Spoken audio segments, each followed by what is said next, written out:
Untamed is going to be untamed. It's going to be a little crazy. I want to talk to my people. I want to talk to my brothers and sisters. We can have grace and humility in how we interact with other people. Oh, hot dog, look at you. And nobody talked about what's really happening. And let's have conversations about what truth is.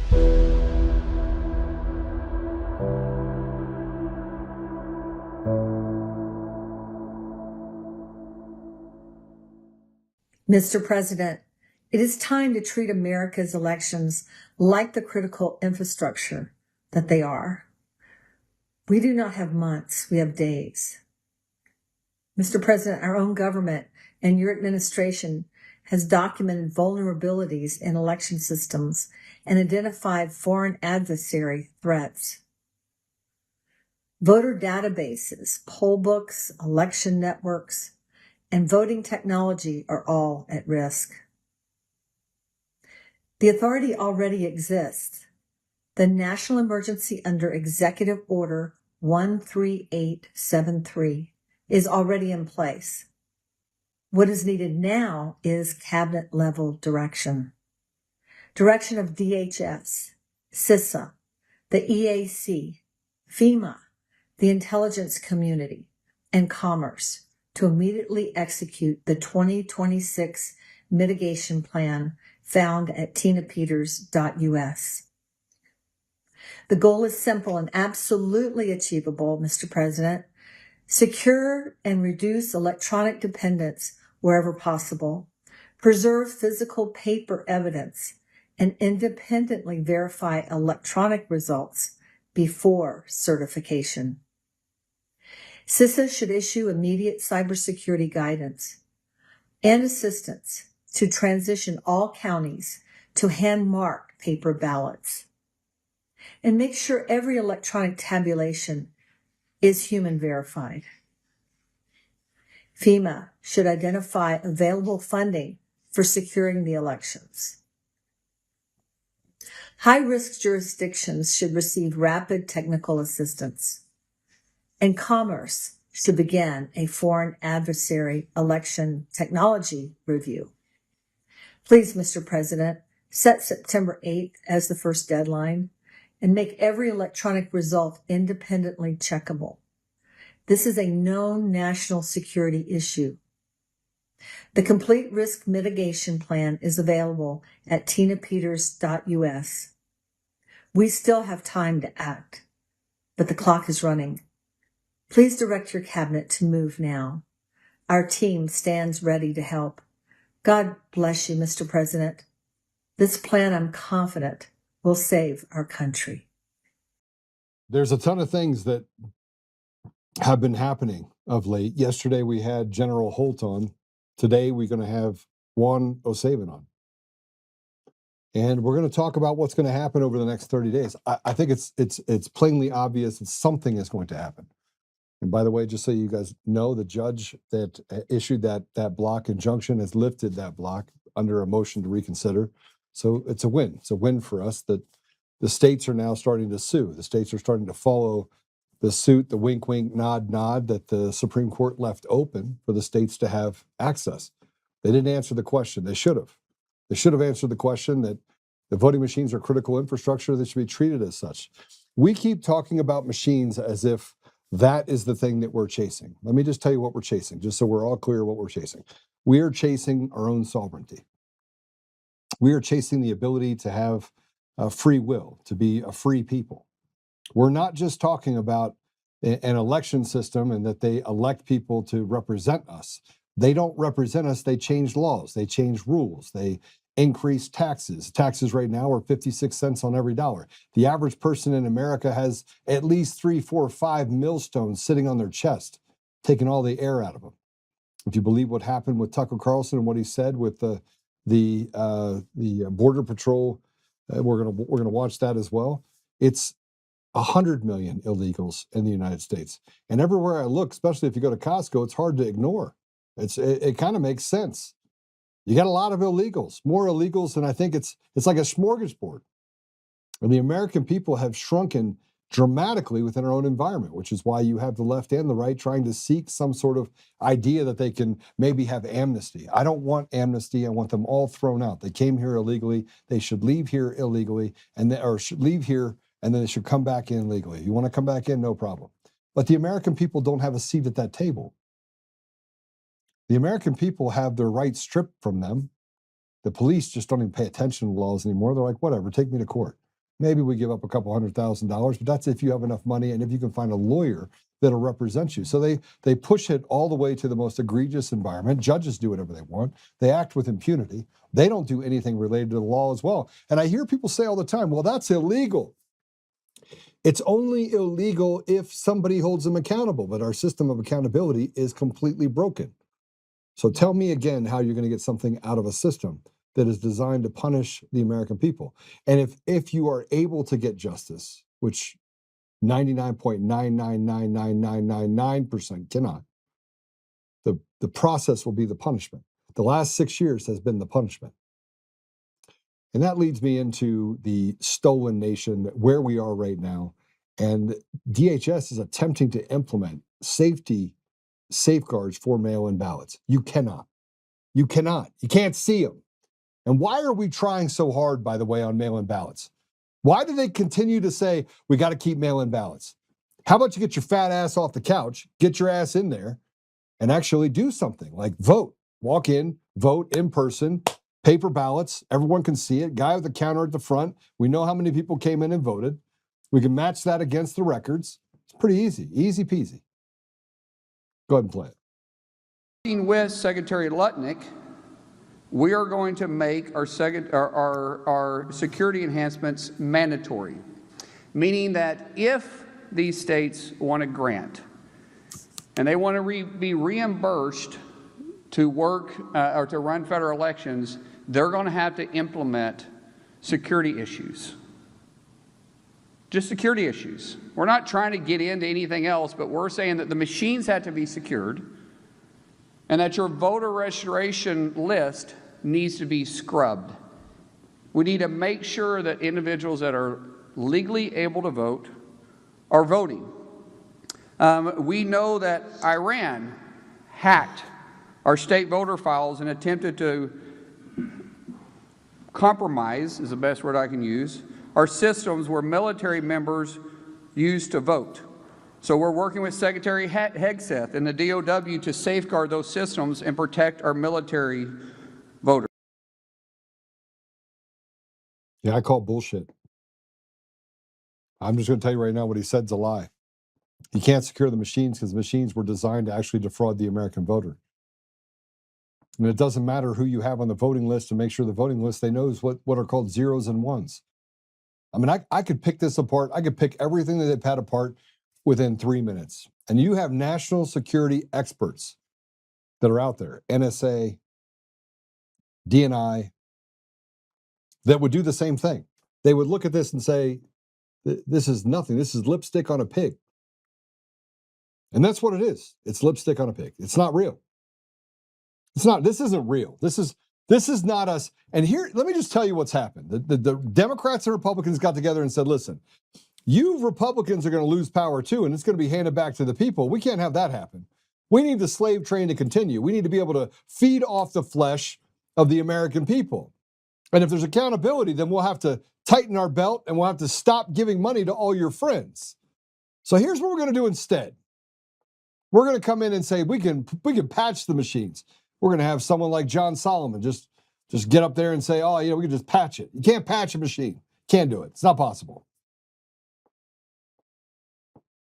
We have a problem with the fact that it's not about actually creating justice or creating a path, because the path is very simple. Hand count paper ballots in person, make sure you have an ID. You got to be an American system, prove it. There's no mail-in ballots. And we make sure that we shrink our precincts, increase the size of them, pay people from the community a lot of money to sit there and watch it, get rid of poll pads, make sure you're a citizen, and that's it. It's pretty simple. And guess what will happen? We'll have free and fair elections, and the will of the people will be heard. And I don't care if you're a Democrat, or Republican, or Independent, this should be something that is pretty easy to see. And here, by the way, all the stuff that's happening, you can tell that it's chaos on both sides, and both sides are playing to try and create a negotiation tool in the public air, public spectrum. Here's Attorney General Phil Weiser of Colorado, who went on CNN last weekend because he's trying to protect elections. Look, you could be the biggest retard in the world and know that the things that they're saying that they say aren't real. We need to protect mail-in ballots. For what reason? Get rid of mail-in ballots, you get rid of the lack of transparency. You don't have to harvest them. People that can have their voice be heard, make it so that you have mail-in ballots only for ADA required and or people that are in distress and can't actually leave their home. Pretty easy. Go ahead and play it. All right, so Mr. Attorney General, let's bring you in. Colorado is among the 30-plus states, plus the District of Columbia, that have been sued by the Justice Department over voter data. Explain why your state is resisting the Trump administration's efforts and how it's doing that. Ellie said this so well. The executive, the president, has no business doing what they're doing. This administration continues to peddle conspiracy theories about elections. They're lies. Colorado has safe, secure, reliable elections. We don't need the federal government telling us how to manage our elections. It's our constitutional responsibility. Their efforts to meddle, to undermine how the post office delivers ballots. The president has said about Colorado's mail ballot elections that they're quote unquote automatically crooked. He just voted by mail. This whole thing is a charade. It's political games. It's against the law. That's why we're fighting back. What do you say to critics who are concerned about election security, right? I mean, we know that the election was not stolen in 2020, but Donald Trump continues to put that out there. And for some, perception becomes reality. So some critics might say, well, if you have nothing to hide, why not just put it out there? We don't have anything to hide. If people want to watch how we manage elections in Colorado, we're very transparent. We have Democrats and Republicans who monitor the elections. We are critical in terms of how we have these ballots. They are paper ballots that are managed and counted appropriately. I'm really proud of how we make it easy, safe, and secure to vote. We've got among the highest voter participation rate in the nation. Donald Trump should be praising our gold standard of elections, not attacking us. This administration's efforts, as you say, are part of some set of lies about the 2020 election. It is about targeting mail-in balloting, targeting blue states. It's un-American and it's illegal, and that's why we'll fight back all the way to the Supreme Court.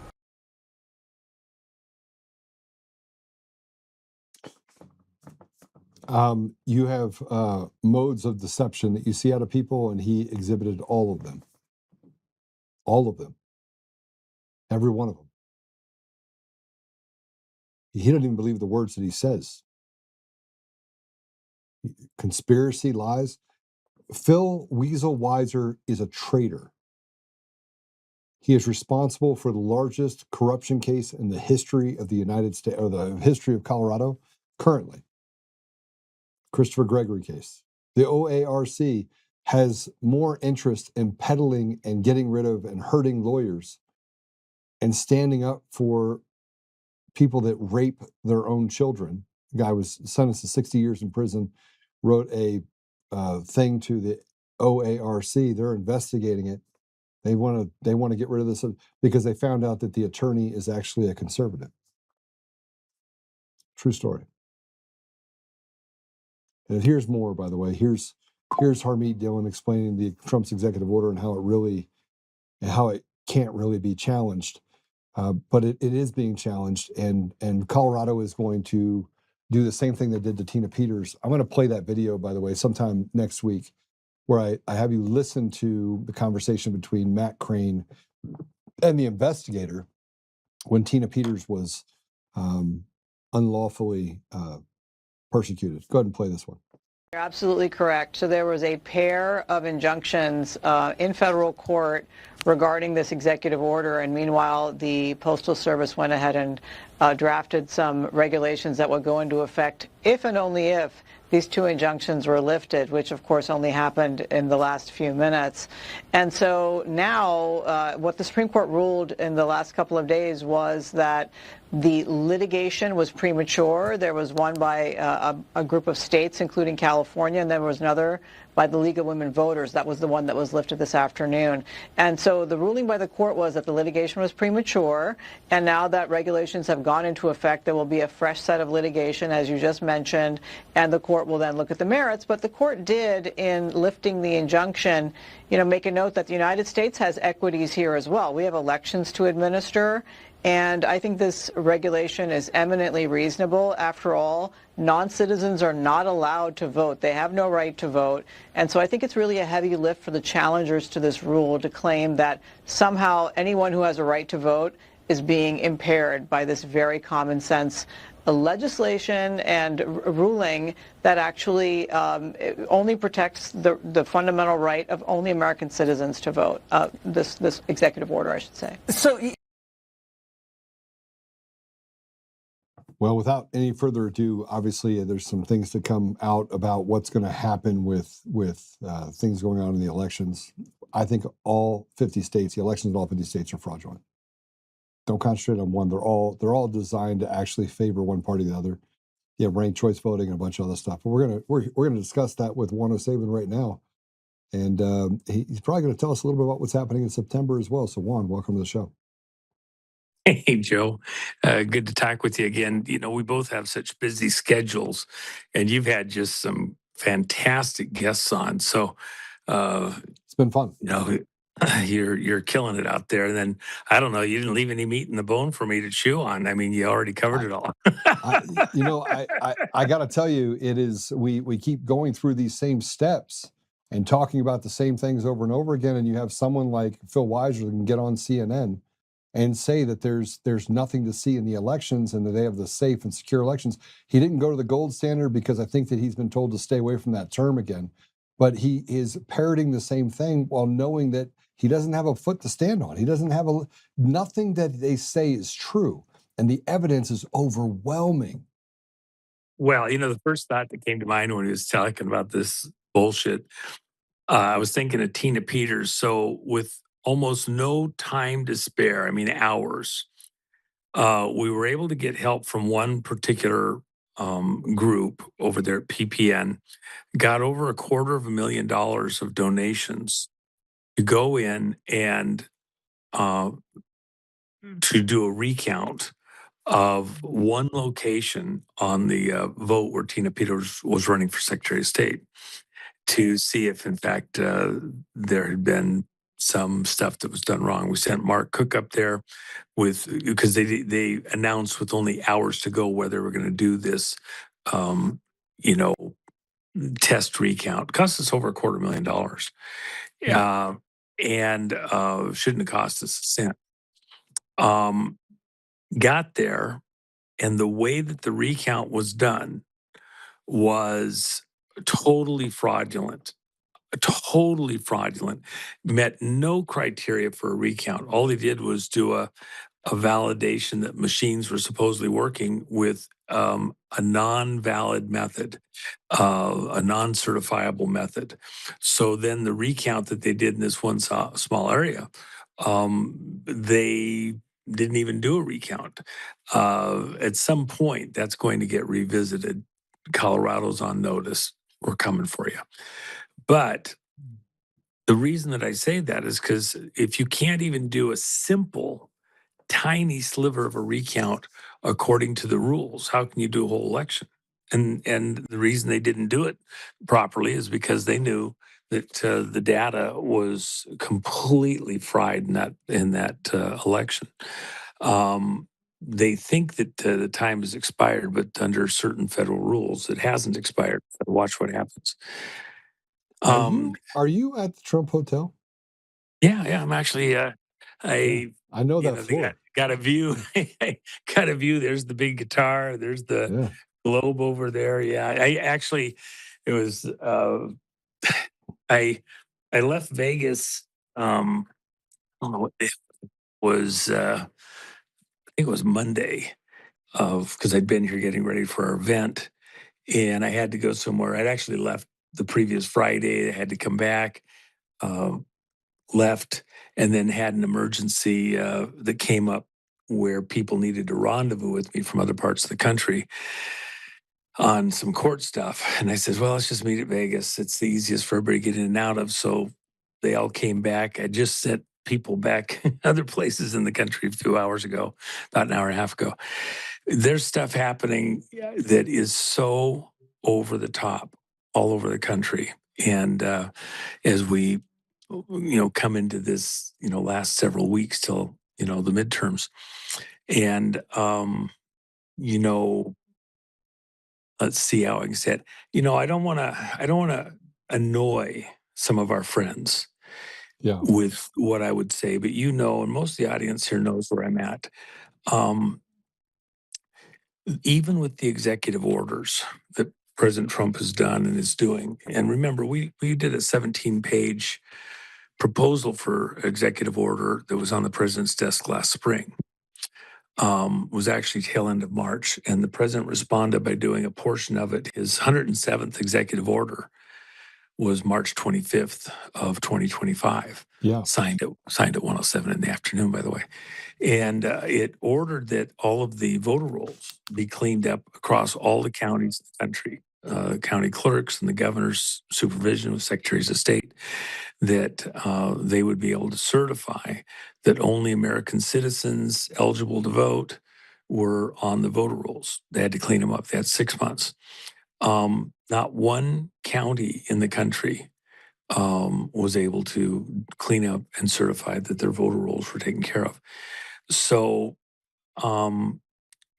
the voter rolls that are used right now, that were used through the primaries, we're just coming out of the tail end of the primary season right now. There's a little bit left that has to be done over the next few days on the primaries, and it's over with. The primaries decide who, between a number of people that get on, the primary ticket. It brings it down to just a couple of people for each office that people get to choose between. But the problem is, if the primaries are flawed, if you don't get an honest vote in the primary, then the only candidates you see are the candidates that were allowed to get through. And if the voter rolls aren't cleaned up, just that one simple part of this, forget the machines, the ballots, the mail-in, everything else. If you don't get a proper primary, then the candidates you're left to choose from in the actual midterms, often cases, aren't the will of the people, because you get bad or worse. And the primaries is where we've actually been losing elections. Most people think it's election day. No, for quite a long time, the powers that be have understood the real place to win an election is in the primary. There's less voters turn out.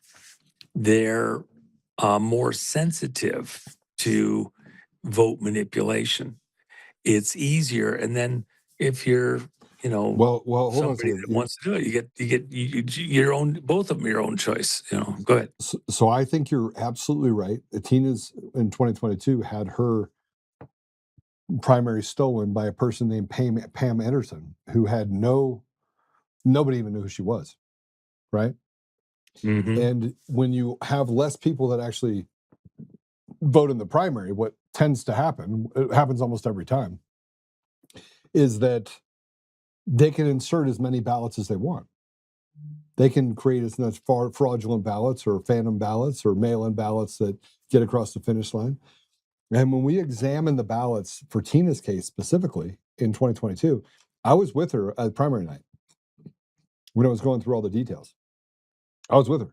I showed her mathematically. I literally turned the computer and I was like, they stole this election from you. They stole the primary from you. And which led to all the other things that they did. But it was kabuki theater from beginning to end. The reason why, one, they can't run an election on the primary or any is because they don't even know what they don't know what the rules are. They don't know what the rules are. They don't know. Nobody's ever sat down and trained them on anything. It's like, here's the system, do what we say. And then when something comes up, we'll we'll just tell everyone that you got a bunch of conspiracy theorists doing things. You're right. Primaries things are stolen, and then the same system they use, they can pick and choose anyone they want in all 50 states, down from the town council member all the way up to the president. They can choose. They pick and choose who wins or loses. But the Democrats need a weaker candidate, and the Republicans, so it looks reasonable that this loss would occur. Well, let me just, I'm glad you went through that with folks. So now let me just ask this question of all of our friends. Okay. Now, a lot of the stuff that's being put out by friends over the last, many months and even now days, a week or two, all focuses on they still want to fix the election processes at the last possible second using executive powers, as though all the months and years that have gone before where we have tried to get stuff in a position, forget that we didn't get it done to this point in time. Now at the last possible second, if Trump would just step in and just do this one thing, just involve these certain government officials, agencies, authorities, everything else, we could somehow snatch this election crisis out of the fire and fix it just in the nick of time to save the country. And the only thing that I then respond, I had Peter Tickton on the stage at the Fraud Fighter Summit back in June. And if you listen to that interview, you can go watch it. It's online. After he'd done his presentation, I went up and talked with him on the stage for a moment. And I says, well, concerning this fall election, do you think that this can be fixed in time, or is it going to have to be, like I've said, a full stop? And he starts to quibble a little bit. Well, I mean, there is things. I mean, if he did this or that or the other thing, then maybe we could do it. Now, remember, that's mid-June. And I said, but we already have a bunch of primaries under our belt and a few more coming off right then and there.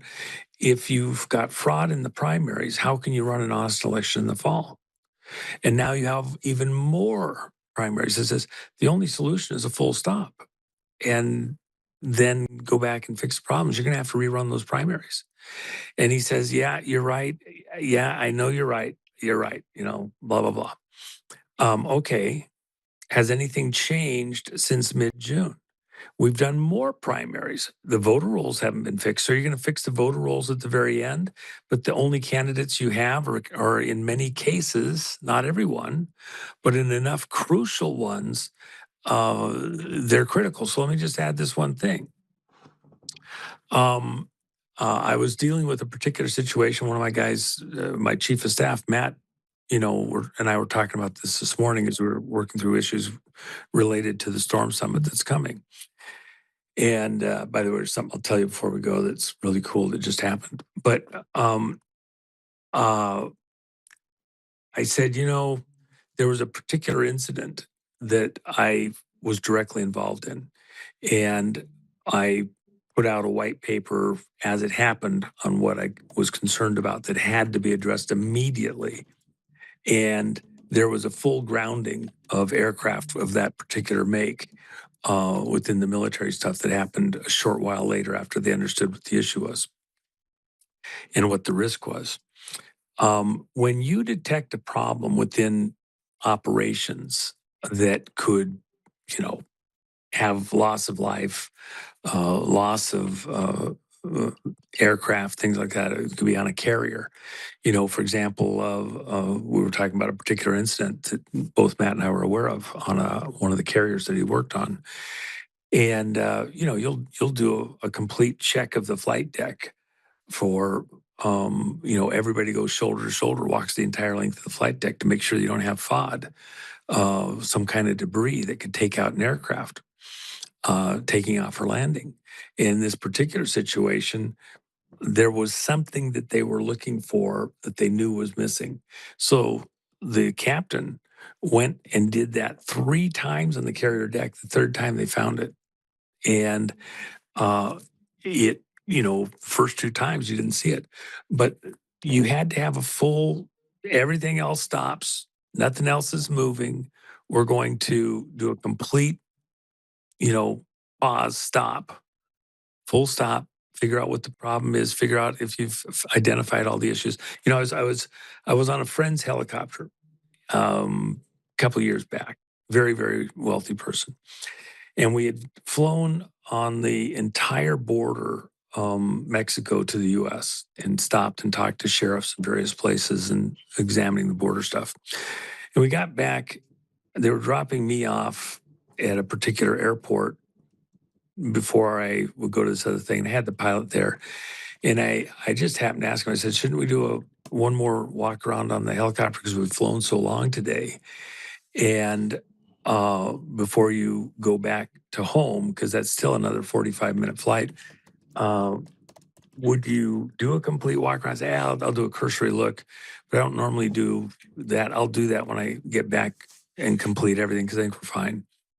And this is a very expensive helicopter. And so I says, well, why don't you show me what you would look for as we go through? So he's pointing out, well, this is 1, this is 2, this is 3. We get to this one thing on the, this is one of the ones that has a ducted fan on the back. And so he's telling me that we look for stress crack and in this blade route. And because I crew chief on one of the fastest, probably the fastest jet car in the world, I understand these things. And so I'm looking at it and he said what he was looking for, and he's on to the next thing. And I kind of stood there and looked at it. I looked closer and I said, oh yeah, I see 1, 2, 3, almost every blade had a stress crack. It was very, very minute. And I called him back and he says, is that what you're looking at on the stress cracks? And I get my phone up there, take a picture of it. And he's looking at it and then I'm blowing it up on the phone. He's like, oh shit. And yeah, helicopter's grounded. When they got back to the manufacturer, they had the repair on that helicopter was like $600,000. And every single thing in that area, and then some other areas, I found other stuff that had some maintenance required.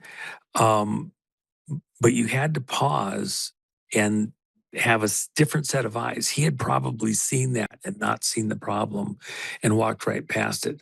When they looked at it, they said that those probably were 20 to 50 hours old since they had started, and they were on every single route. He never saw it. I actually think he didn't have near-in vision because he'd had an eye operation, and so he wore glasses to read, and he wasn't wearing his glasses when he walked around that helicopter, so he needed a different set of eyes. Elections are not that much different. And at this moment in time, with the national security at stake, that people could continue to be in power or get into power who do not have the best interests or the Constitution in mind, the contract between the American people and their government. They have their own monetary interests, political business interests, et cetera, in mind to feather their own nest. At this moment in time, knowing what we know about the problems in the primaries all across the country, people screaming bloody murder all over the country, you're not going to fix it between now and Election Day. You are not going to be able to do anything of substance to fix it before Election Day. You can do cabinet people, you can do all the various government people on, even if, we're going to go to paper ballots. No, you're not.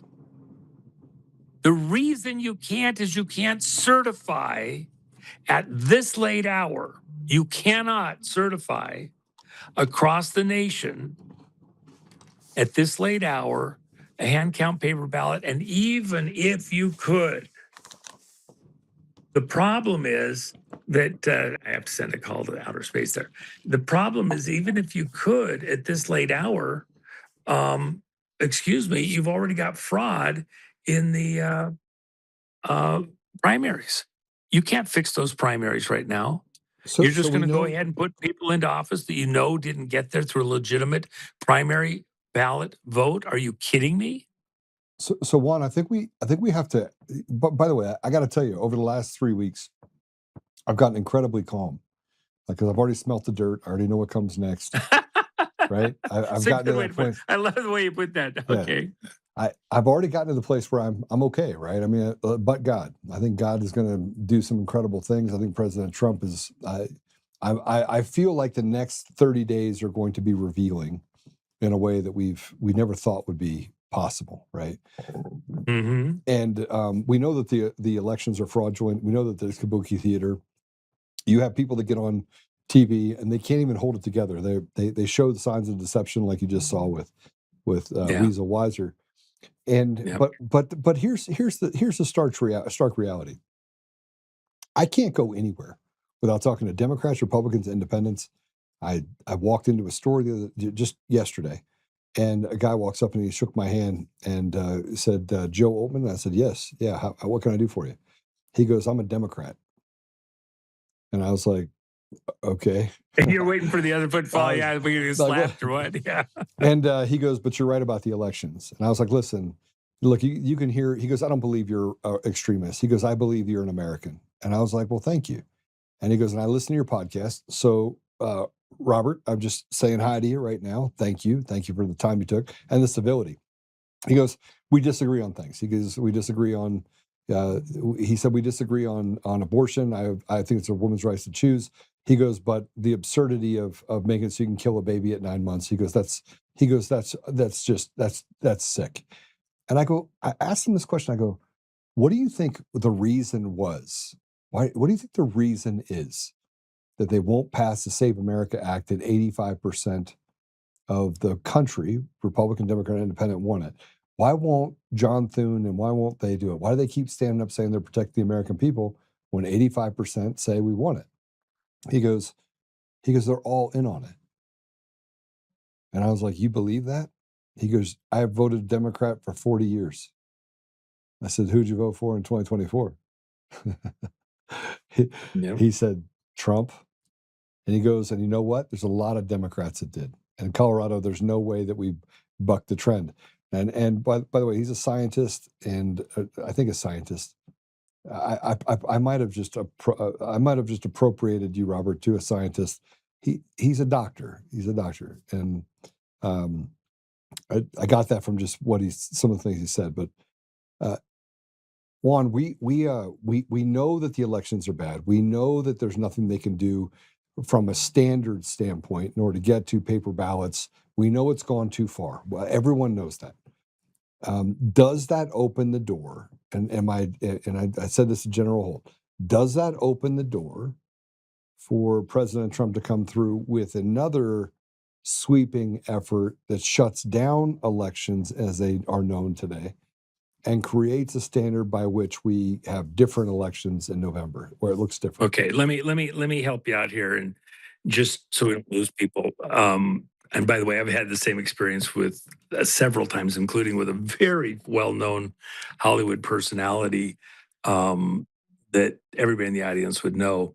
Who we had a conversation over the weekend, and they were like, "I hate Trump. I just hate his guts. I hated voting for him." Because I can't vote for Democrats anymore. I just, I want certain things, but I want to be reasonable, and stuff that's going on now is just completely unreasonable. So in his mind, he was holding his nose, but he voted for Trump because he wants the country to survive. I thought that was just kind of, but, and by the way, that person's coming to the Storm Summit. I haven't got my invite yet, but I figured I was invited. You told me I'd be there. Yes, get down here. Come on, man. This is going to be epic. In fact, I was on the phone today. Can I ask you a question? I got to ask you. Yeah. Somebody tell you to keep me off the stage? No, never. Okay. All right. Nope. No, it's, we're so packed with the stuff that I have. I've had several really close friends, and I've had like, oh my gosh, how am I going to fit this in? We did the fraud fighters, and we added another day because there wasn't room to get everybody on that wanted to be there. People have lives that can't just take off for a week, and so that was why we did this second summit so close together with the first, and we're right there before the elections. I And by the way, all these beautiful people, we're not paying anybody to come speak. That's why I'm able to have such a low expense, just trying to keep it right to the bare ass minimum of cost. None of the speakers have asked to be paid. And there's some pretty amazing people. I got Roseanne Yeah. Barr coming. I'll tell you that. Let me just sidetrack for a second. We'll come back to the elections in a Okay. moment. All right. Here's an interesting detail about the audience that you have, the people that I get to talk to, other hosts and like that, even within the context of the storm. Several of the studios, not just one, I was talking to that are the big ones, the big ones, and related to something I'm doing with Roseanne and related to some other issues. And they said, the problem is in looking at our penetration into red state markets, we have lost so much ground. People don't want to see the movie types that we've been making. And so people aren't going to the theaters. And even when it gets out to the other forms of distribution, the various online stuff like that, we're not getting viewership. And the problem is that, we live on advertising. We live on these other things, especially in the secondary markets. And if it's not happening, we're toast. So this is only indicative of one studio, but I've had it from several with the same thing. They want to get access again to what they call red state markets in their determination. And the context is Sound of Freedom. I did something, I brought in a bunch of the podcasters and like that, only had 4 days notice, said, come on in, I'll show you the movie for free. The movie Sound of Freedom, which was in the vault at Disney. They were never going to let it out. There had been some studios that bought another studio that then Disney bought it. And it was just a movie made that was never going to get released. The person that did the last edit on the movie was Mel Gibson, and it was an excellent edit. And I told Jim Caviezel, I says, well, can we show the movie? He said, well, because of the way it is with the producers, they're allowed to show it, but we don't have distribution. Disney can't stop us from showing it, but they don't want it to go into distribution and blah, blah, blah. Can we buy it out? And so we started the negotiation. So we had that conversation on a Sunday evening. By middle of the afternoon Monday, I had determined that there was a theater we could show it here in Vegas in if we had certain permissions. I got a hold of another friend of ours who called the head of the one of the 3 big distribution companies in the country. And he was on the golf course at the time, but because of who we had call him, he took the call and said, yeah, we can probably do that. Yeah, we got the DCMA and the other stuff. He gets his guy on the phone and we worked it out right there. So that was concluded by Tuesday night. So on Wednesday morning, I told people across the country, and I did probably 20 shows over the next 2-3 days, and said, people want to come in, we'll cover it. We invited all the hosts like that. We had about 1,000 people here. And that was the launch off for Sound of Freedom, first time it was shown publicly. And then, there was like little conclaves of 10 or 20 people that had seen it, but never a big thing. And Jim Caviezel and I did kind of a Blues Brothers across the country march with Sound of Freedom. We showed it, I think, 4 times total. And so that got people's appetite whetted. People saw it in enough places. And then there was this pent up demand to want to see it in the theaters. And then we were able to buy the movie out, get it out for distribution. It ended up being Angel Studios, which wasn't my first choice, but it was, the people that owned the movie's choice, and they did what they did. But all the studios, all of the distributors watched what happened with Sound of Freedom. And then they realized that, you had people who went to see Sound of Freedom that hadn't darkened a movie theater in, 15, 20 years. And they went to go see the movie because people talked about it. It had interesting content. It was well acted and like that. If you get right down to it at the end of the day, technically, it was probably a B movie as far as all of the Sound of Freedom. Sound of Freedom from a. Well, it from moved too production fast. It didn't have. Well, It, the did, one it you didn't saw have the in time to theater- mature.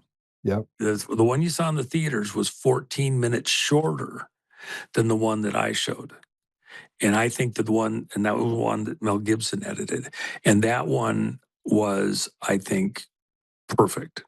When you shortened it, it fit the way the movie people wanted to do it and the theater people wanted to do it to get to the next movie, get to the next movie, get the money, get the popcorn. I think that the one that we showed was far superior personally. But at the end of the day, when you think of all the expense and minutia and sound, the stuff it takes to make a movie, it was an excellent movie within a certain budget that had great content for getting a message across. And there was stuff in there that I would have done different on some of the messaging and things like that. But that's it's not your piece of art. It's the other guys. Let him do his art. You do your own. So at some point you just kind of shut up. That's their art piece. The big thing is that it proof of concept. It showed the country and it showed the people that make movies that there's still people that want to go to the movie, but they don't want to go to the movies that they've been getting. And so now the studios are looking at what do we got to do to get into this red state marketing. And you got to make a movie people want to go see that has subject matter that means something, that have actors that they enjoy. So they literally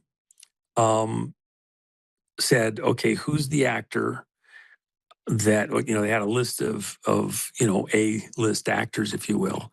Who are the actors that people want to go see? And they did their marketing. And they found out that Caviezel, who wasn't getting work, nobody wasn't to hire him because he's, he was doing content and wasn't taking scripts that, they wanted. They put a huge push for him to do Brokeback Mountain after he does, Jesus. You're going to make him go out and do Brokeback Mountain, and you're going to offer him the moon. He said no. I mean, he said no. They asked him to do a couple things, and he said, "Yeah, it's he it's basically a non-starter." said right." Yeah, but the point is that who, within a studio perspective, would think that that's even appropriate? They wanted to just destroy his brand. Yeah, he didn't even Reality consider is, it. They dubbed. Yeah, they asked him to do a couple other things, including an action film that had a massive sex scene. He's like, "Yeah, I'm out." Yeah, and so here's the point. When the studios, and not just one, when they looked at who are the actors that would get people back into the movie theater that would want to come see it, and they have a list of these people. Caviezel was at the top of the list. You have different types of things, and they have different, is it Brad Pitt? Is it, something like that? And by the way, I thought Brad Pitt did an amazing job on F1. What a great movie. But the point is that you have different actors that people will come out of the woodwork to see. When you look at a broad cross section, Caviezel was top of the list. So they cast him in a couple of movies. This one movie that he's going to be out in November on, which is Ghost Ghost Patriot, I think it is. Ghost Soldier. He was specifically cast for that movie because people in what they term, their internal term, red states, would go to a movie that he's in. And it's because of things like Sound of Freedom, the crucifixion, things like that. They know they get a certain brand, a certain threshold that they will be interested in seeing. It'll have certain subject matter to it. So now Sony has taken the movie Go Soldier that Caviezel did, and they have it out for distribution in November. Then Sony went an extra step. This is really pretty unheard of for this audience. Think about this. They're not, who do they want to try to go to try and help get the community to want to go see the movie? Do they go to the sci-fi stuff like they would with, a Spider-Man or something like that, Opticon or, Comic-Con or whatever? Do they go to, even in the advertising, do they go to, NASCAR? By the way, NASCAR is about advertising, not car racing, so everybody knows. It's hard for them. They're trying to figure out, how do we get back into the markets where people have stopped listening to what we're doing, or do we advertise it, say, on CNN or NBC or something like that? It's kind of a patriot movie. So they don't really want to do it. They want to do medical commercials.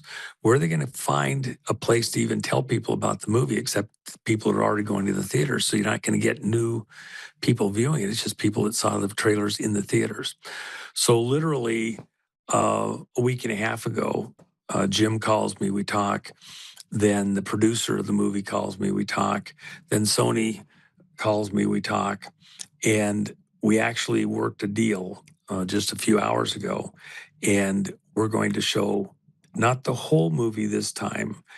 We're going to do some other stuff later. We're a little bit tight on this, but we're going to show a portion of the movie plus the trailer, and have the producer of the movie here at the event at Storm, exclusive on the planet, the first time anything other than just the trailers being seen anywhere, and talk about Jim's new movie. Well, we're also doing Dark Horse, the whole movie, here at the event, which is about President Bolsonaro in Brazil. We'll have the producer from that.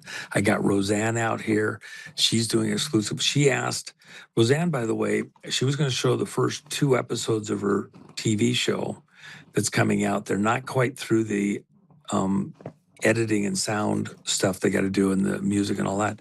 So she's doing a portion of her show, and then she's also going to speak a full presentation that she wants to talk, like she did for NBC a few years ago, doing it here for us. It's going to be epic, and then questions, answers with Roseanne. So it's actually quite amazing. That's 9/11. Got Tina Peters coming out here. She'll be talking what her thoughts are on the election and what the president has to do. The White House is watching this. We're last up before the midterms here. So, but let me just add this one thing, Joe, that you were asking about what can and has to be done and all that, and there's all sorts of things.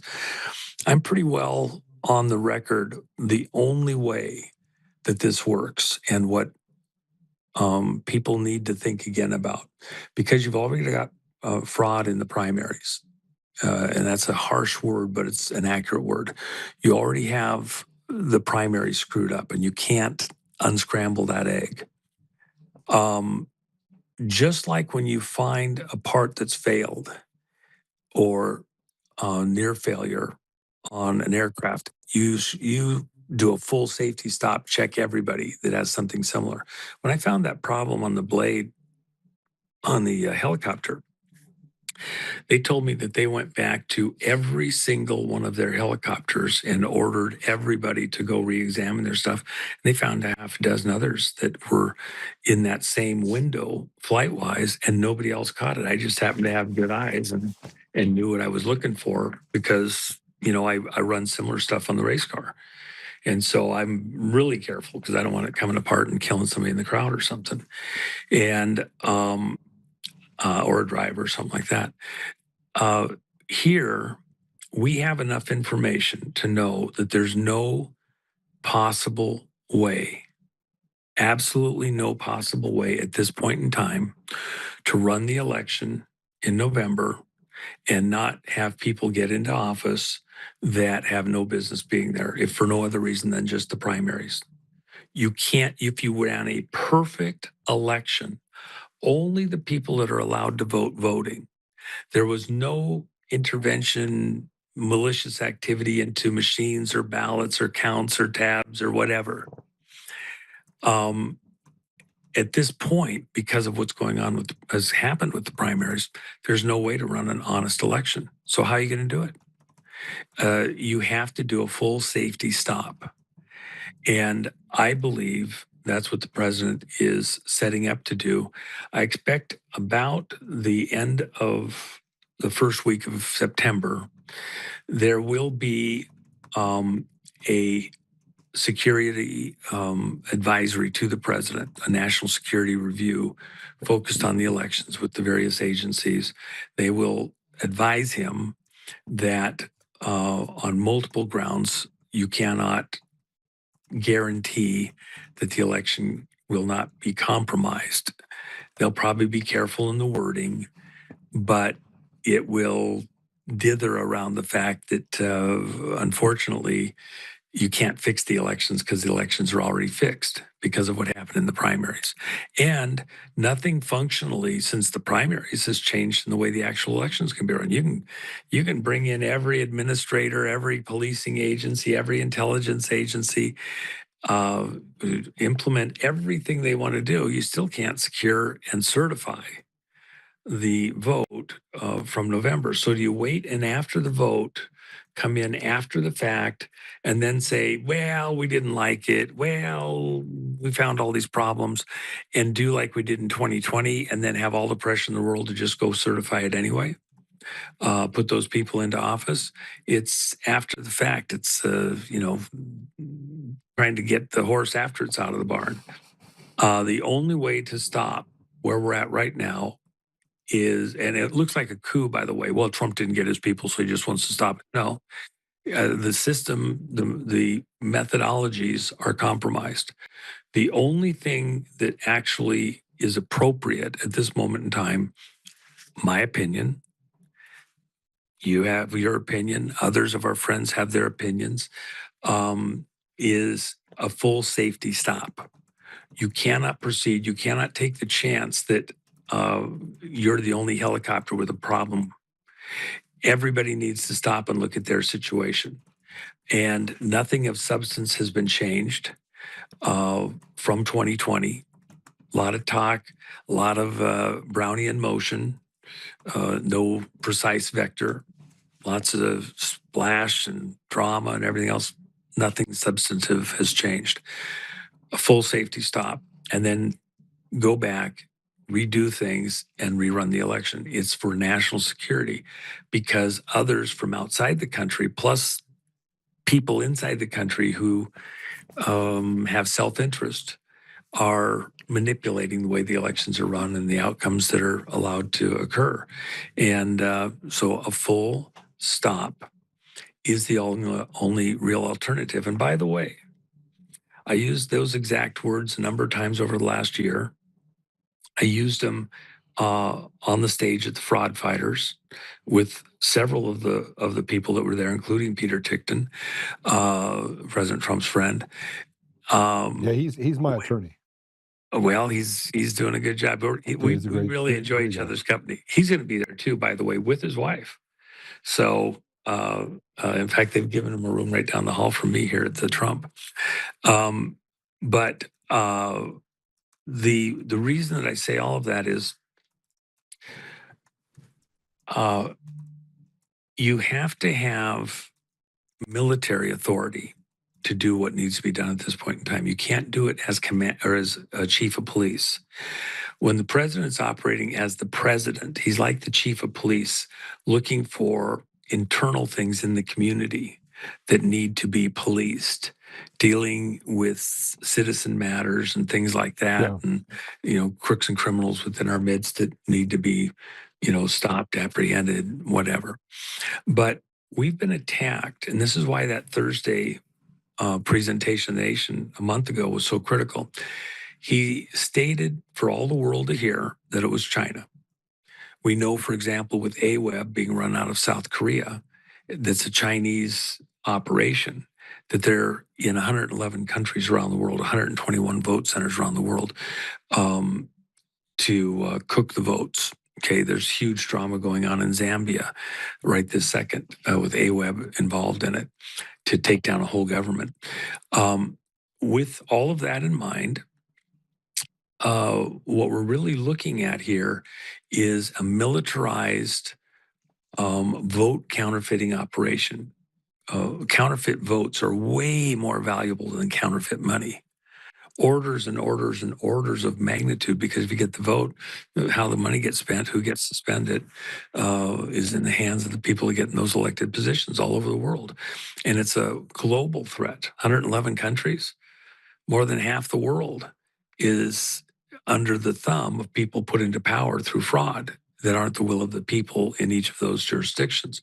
So the only correct response isn't as administrator. It's not an administrative response. It's not a chief of police response. We're under attack. The only proper response at this moment in time, with the proper authorities to bring a full stop, are not within the policing and internal mechanisms of the country. You can't correct what's wrong with the vote system legislatively at this point in time. It's too late. You can't affect it at the county clerk level. Those executive orders, those EOs, all of them have shown that the corrective action that's required, that has been ordered administratively into the system, have not been complied with. It's like the pardon for Tina Peters. The state said, well, that's fine. That's a federal thing. We run our own operation here. We're not letting her out. They're saying the same thing. It was demonstrative. The states are exercising their rights, but the Constitution is to all Americans in every state, and it has to be uniform across all the states. You can't have rogue states putting in crooks and criminals and fraudsters, and the rest of the country has to deal with it, including when they go into federal office. But Juan, that leads me down a path that I think we have to talk about, right? And that is that the people are largely have been betrayed and they feel demoralized. And I'm sitting here watching the comments as we're talking in certain areas. By the way, say hello to the Roku. Roku has become one of the biggest boons for us. It's pretty well. crazy. In fact, that was some of the stuff that I was dealing with Roseanne. I've got to take a call. It'll be about 2 minutes. Just 1 second, because we got somebody in court right now. Okay. Half a moment. I'll be right back. So I want you guys to understand something, that as you have conversations with people in the community, I'm sure you're having them with people around you. You're asking the question, like, what's going to happen in November? And you see President Trump that says, if the Democrats win, I'll be impeached. And yeah, they won't have 2/3. It'll be kabuki theater. It'll be more of what we get from people like Phil Weiser. But we do have to ask the question differently, I think. And that is, we keep talking about policy decisions, and we see these people that come out and say 85% want the Save America Act. We can't get that done. You have Michigan that's putting dead voters back on the rolls. You have Supreme Court saying, hey, yeah, we have to support this thing for President Trump. But the powers to be on the Democrat side and Republican side, and this is why I'm so calm, is because I believe the people all see it. And the people are tired. The people they're tired of the lies. They're tired of the deception. They're tired of the media telling them what they have to do, and the kids can get, the women can play, or men can play in women's sports, and they're tired of catering to or even discussing the ridiculous. We have fatigue. We have DEI fatigue. We have foreigner fatigue. We got Muslim fatigue. We got Israel fatigue. And we should. We should.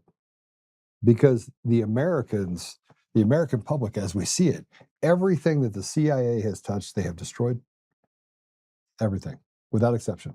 And if you look historically, which is what we talked about yesterday, it's hard to ignore just the amount of degradation that these apparatuses that go unchecked have been able to create.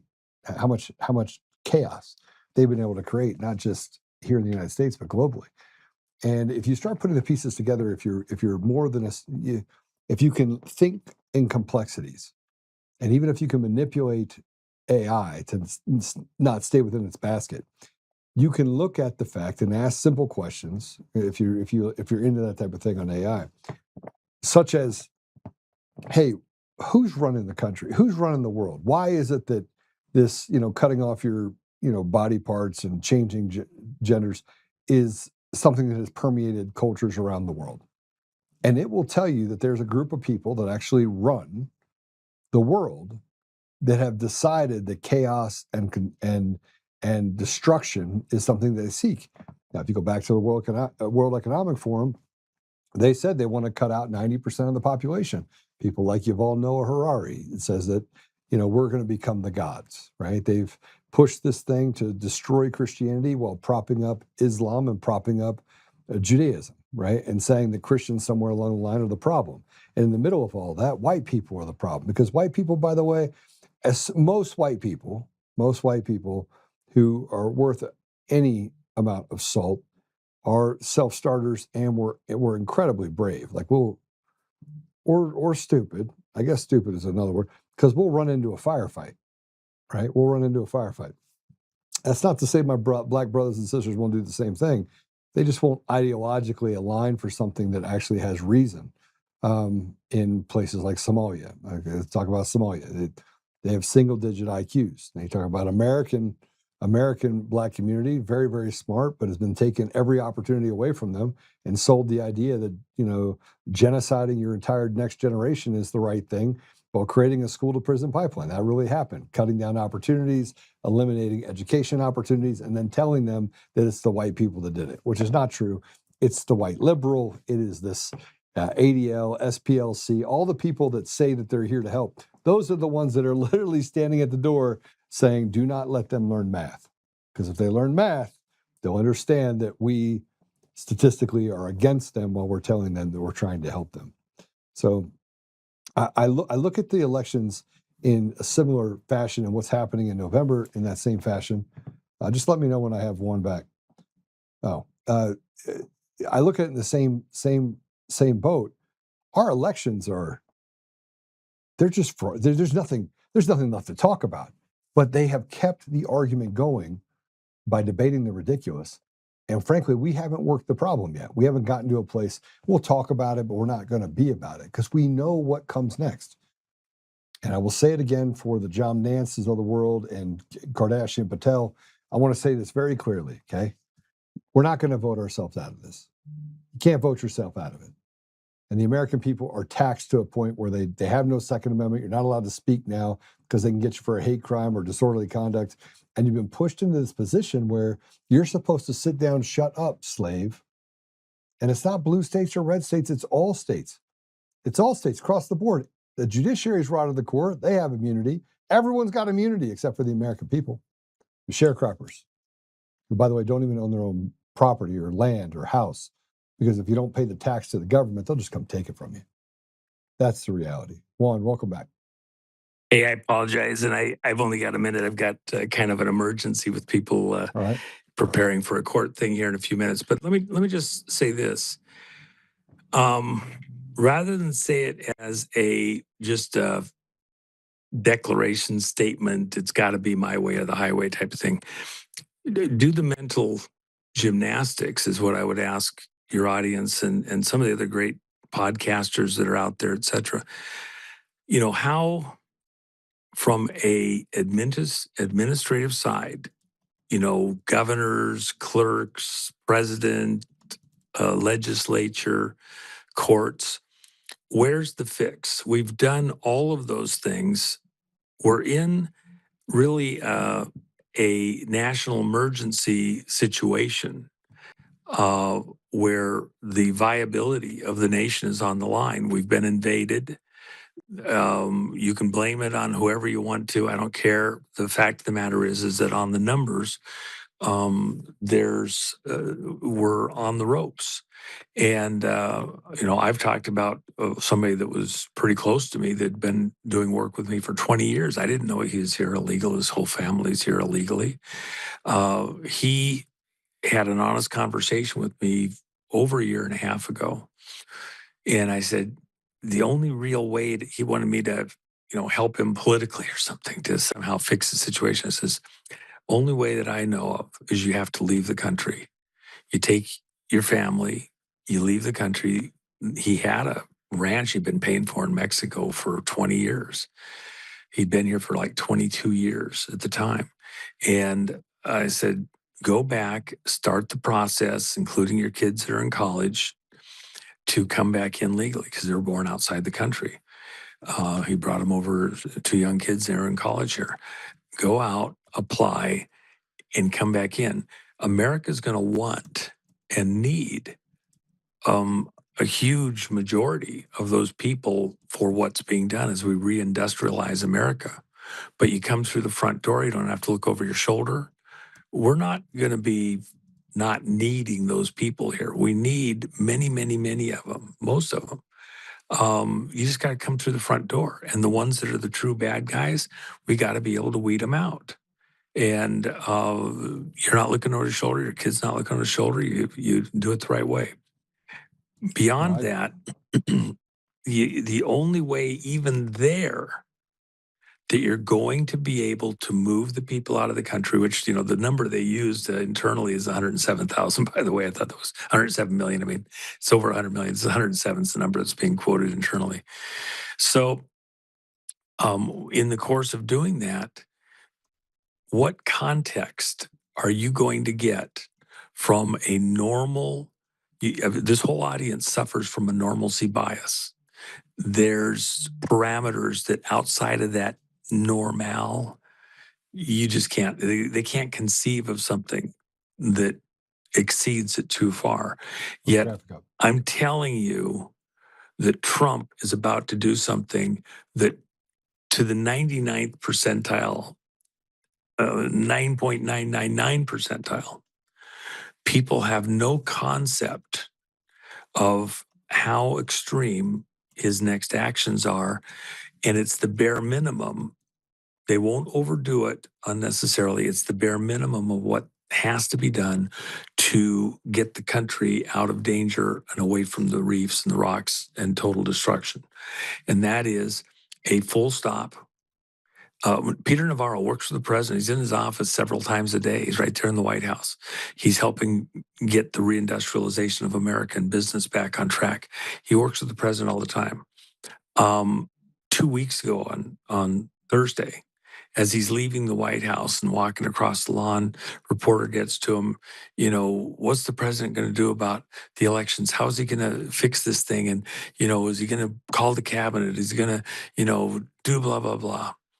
And Peter Navarro says, the elections are completely compromised. Well, what's he going to do? What's he going to do? Full stop. And he walks away. The exact words that I've been using all along, including when I had Peter Tickton on stage, full stop. You have a safety situation. You cannot proceed as it is, and you can't fix it in flight. Everything stops. We get it under control, and we make sure we've checked and rechecked, and then we do. You want to go to hand count, paper ballot, counted where cast, no transporting it in the trunk of the police car, where magic can happen and ballots get switched out by buddies and friends. There's systems that will work, and there's systems that won't. And a patch to the existing system is already been tried, number one, didn't work, won't work, can never work. The machines were designed to cheat. So the fix is already in. Tell me any other way, and you've gone through this mentally, Joe, your audience has gone through this so many times ad infinitum. You do the mental exercise. You have to get out of the box. The only way to fix this at this exact moment is for the president to do exactly what he's going to do. He takes off his chief of police hat, he puts on his commander-in-chief hat, and he says, full stop. And we're not proceeding with the election. It's already compromised. We have to rethink all of the systems, and we need to do a pause. And I use the word pause for a reason. It helps people understand we're going to have elections again. This isn't a coup. This isn't a takeover. The coup already happened. The president just told you. Biden got there through fraud, and China aided it. All of these hosts of the mainline television approved people. They wouldn't let Trump talk to the American people. Why? Because they couldn't let people hear that, they had to say, oh, well, we'll tell you what the president said. We'll tell you what it means. No, I want to hear it from the president. They got to give you their twist on it. Well, unproven claims of election fraud. Just because the courts wouldn't, let us get standing doesn't mean they're not true. It means that the courts, a lot of them are in on the fix. So at the end of the day, the only way we get this back under control, it's an attack. An attack on the vote is the same as a nuclear attack. It's a weapon of mass destruction. And if you don't believe that, I would offer for consideration. Trump wouldn't have allowed what happened in Ukraine. You have millions of deaths in Ukraine. You could have blown up Ukraine with a couple of nuclear bombs and not killed as many people as have already died in that conflict. Trump wouldn't have let that happen. And that did happen because of who was in power here in the U.S. at the time with the Biden stuff. So, and by the way, just last thing, and then I apologize, but I've got to fly. I've got something cooking in the background that's urgent. Trump isn't going to declare a new emergency in what he's about to do. The emergency that's still in play, that virtually nobody fully grasps or understands, is March 13th, 2020, he declared a national emergency related to COVID. Yeah. March 15th, he sealed up Cheyenne Mountain. Biden came in later and said, oh, the emergency is over, it's all clear and all that. Well, within the context of the way that Trump is working right now and the way that the 54 code is related to bringing on nuclear deterrence and options, including continuity in government, COG, which is what Cheyenne runs off of within those authorities. At the point that the president switched hats to commander-in-chief and declared a national emergency, when he left Cheyenne, just so you have context, after declaring the COVID emergency, he said, it may be that America has just been attacked. He said we, but America. It may be that we're already at war and don't realize it yet. Therefore, out of an abundance of caution, I apologize, I had a call coming in. Therefore, out of an abundance of caution, I'm sealing up the mountain. We may be at war and not realize it yet. Well, when President Trump declared to the world on Thursday night a month ago that China had attacked us within the elections, he was making a declaration that we are, in fact, in a state of war. And in the way the 54 code is written, once the national emergency was declared by Trump, you could not have anybody but the commander-in-chief stop that emergency. And they did not transfer power for the purposes of nuclear and beyond to Biden. That's why Mar-a-Lago happened with the raid, and they were looking for the biscuit, and they never got it. Trump memorized it. He left it at Cheyenne Mountain. That's why he did the cognitive thing out in the open in spring of 21 after he'd already left office. Other stuff that I've talked about in depth with other shows and other places, people probably already heard it. But with that in mind, the emergency that's in play is the COVID emergency. Biden couldn't shut it down. And the reason is after 365 and a quarter days, the authority of Congress to shut down the emergency expired. Only the commander-in-chief who declared it can stop it, or the three generals inside Cheyenne Mountain, because it assumes that normal governmental control has been compromised. We may have already been invaded by the enemy. That's why Trump showed the flag with the blacked out stars twice during rallies, which means you're in enemy territory. Don't trust anybody, even if they're in a uniform, because we have infiltrators. You're an occupied territory, operate accordingly. That's what those flags mean, and Trump uses the language of flags, semaphore.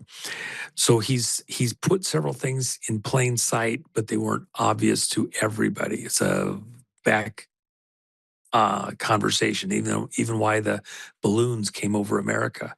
They couldn't, with their LIDAR, ground penetrating radar, see through the dustified layer that we've been spraying between 29 and 33,000 feet.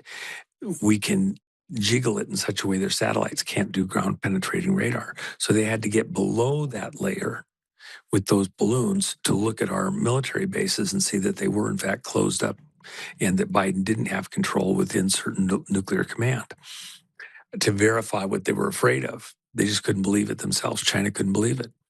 We're in a war, and most people haven't understood that. It has been declared, but Well, listen, it just if hasn't we're been obvious. if we're in a war, then that would explain the lawlessness that we have and the fact that radical leftists are allowed to get away with what they're getting away with. But the people need to be able to take up and protect in a war their forefront, right? And it's not happening right now. And Well, hold on. Let me just say this real quick, Joe, and I apologize. I just have to. I've got people who are waiting on an urgent matter. I've got to address real quick. Here's the deal, and it's worth you and I even visiting this again for your audience, but even letting your audience do the mental gymnastics with you. There has been the real problem is that the public needed the intervening period from the 2020 election, the J6 stuff, all the things that have happened in between, including the criminality that's occurred already through the primaries and the vote stuff, to bring the public along. You have to have the consent of the governed, and you have to have these conversations. Want this done, and they still won't do it. So there is no. It's not. Hold on. No. The number just for discussion. You have to have 80+% in agreement. They don't have to be perfect agreement, but they have to be going generally in the same direction. Real numbers, when we game it out, and this gets gamed out daily, 1,000 times a day with tiny differences. Remember, Trump said he was invited to run. Who invited him? He also said that 200 generals. They had to have the legal authority within the presidency, the office of the presidency, and commander in chief in order to do things that have happened since. And in gaming it out, you have to have 80+%, a very precise number. Real number of agreement amongst Americans is still well under that threshold where they kind of get it in a common enough way that it works. If you're below that number, there's risk of going into civil war. And America can't really survive that in the way that we work today. So that's in the Pelosi testimony from the J6 stuff a year after January 6th in the Pelosi testimony. What did Trump do after Sidney Powell and the Flynn brothers and everybody cornered him in the Oval Office on December 18th and the wee hours on the 19th of December 2020? General staff and a couple admirals came in, consulted with the president, and in this attempt to push him to sign an insurrection act, they said, you can't do it. The public isn't ready for this yet. You will push us into civil war because they're ready for it now. Well, we're pretty damn close. No, and I agree with you, but we can't. I'm a data guy. I'm a data guy. I know, but let me just say this though, Joe, and just only because I'm in a rush. I wish I had more time to just fuss through it with you. We're close, but when the fate of the nation is so in peril, even an extra few weeks to make sure that everybody's in step, understands what's going on, to avoid even the possibility of degradation into civil war. You'll have civil unrest, but not civil and war.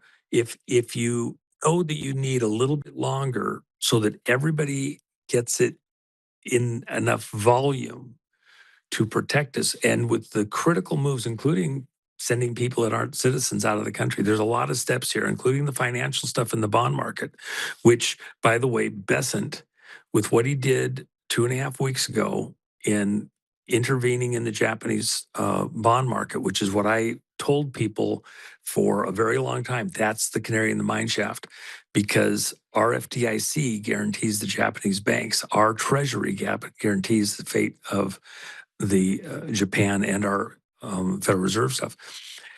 Besant started the backfill to protect that, but he doesn't have to report the numbers until November 3rd, which puts him after what I believe is going to be a declaration of understanding of the national emergency. And then let me just add this so that we can protect the economy. Let me just add this one thing. The declaration of a national emergency isn't new. I started to say this a second ago. When President Trump declared the COVID emergency, they had a year. Congress had 1 year, 1 calendar year, with a 2/3 vote of the House and Senate to overturn that and to negate the national emergency. After 1 calendar year, Congress cannot, by any means or vote, override the national emergency. It assumes that we may have been overrun as a nation. So the only persons that have authority to overturn that national emergency is the commander-in-chief who declared it, or the 3 generals. If something happens to that person, they're unable to function for any reason, then the 3 generals running the Cheyenne operation, which is actually 100 facilities, not just one.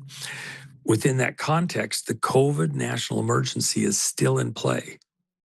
And when Trump and COVID was never about the common cold. It was always about the elections across the world to make us go into their digital stuff and everything else. It was always about elections. So we're in an election emergency. It was already declared back to COVID. We're just now coming up to speed. And you're right, the temperament of the nation, even in places that were totally blue, soaked through and through, et cetera, is going away.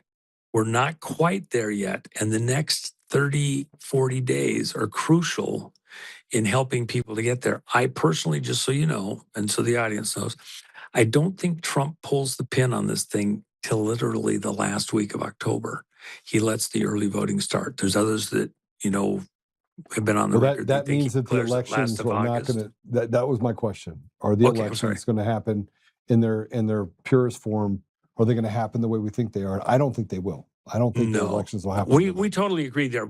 And by the way, just because I have to raise, we may have different viewpoints, including all of your audience. I'm saying we, us, this audience, we're talking about exactly how it may break, exactly what may be the best way. You and I, if we sat down together, I'd love to do it even with your audience and kind of mince through, well, when this happens, this happens. If we don't do this, this happens. I'd love to do that game playing. Maybe we get a chance the next couple of days. But we all know that something has to happen. You can't go forward like this or you lose the country. And so exactly what the president or commander-in-chief does next, everybody's watching. And the people like Tina Peters, these are not the riffraff. These people have done the mental gymnastics. They've been in the system. They're looking at all the problems. They have earned sweat in the game, blood in the game, the right as an authoritative person or figure to try to put their thoughts into this, to game it out, to come up with what's the solution. And so we can have some difference, but something's about to happen. Yep, and Trump's going to do it. And it's going to be stunning when it happens. And it's going to be necessary when it happens. Our role as citizens is that whatever precise exact route is picked is to not fight what the decision is to find ways to assist to get what's done and needs to be done, and to work together like Americans to get through this and not fight the people that have gamed it out literally 1,000 times a day, tiny nuances of change to get a winning operation to save the country and save the world. It's not just about America. It is not just about America. I want everybody to understand that. We're less than 5% of the population globally, right? And you've got 95% of the world to save as well. They're in the same position where the people are being treated like cattle, like slaves. It's a state of bondage for humanity is what really we're dealing with right now. Yeah. Hey, Joe, I've got to fly. I've got an emergency that's happening, but would you Right. get to me in the background here today? And I want you to get down here to the summit. I don't Yeah. know why we haven't, I thought we sort of had that firmed up and agreed to. We did. And Yeah. I want you here. And this is, people have no concept. I mean, think about it. I got a lot of people coming. So People a lot of people have no in my concept, audience even are in the last few hours. You know, yesterday I got to walk through the Ahern with Don Ahern, who owns it, and we had a great time. They have made so many changes inside their facility. They're so excited about what's going on with the new LED screen that I bought and this conference. And then, you know, Sony calling up, hey, could we do something with you? That's unheard of. Do you understand that big companies are now reassessing how they interact with the American public? They see things and they're trying to do things. This is kind of a, you know, a pretty significant step to go with what we're looking for and not just force stuff on us.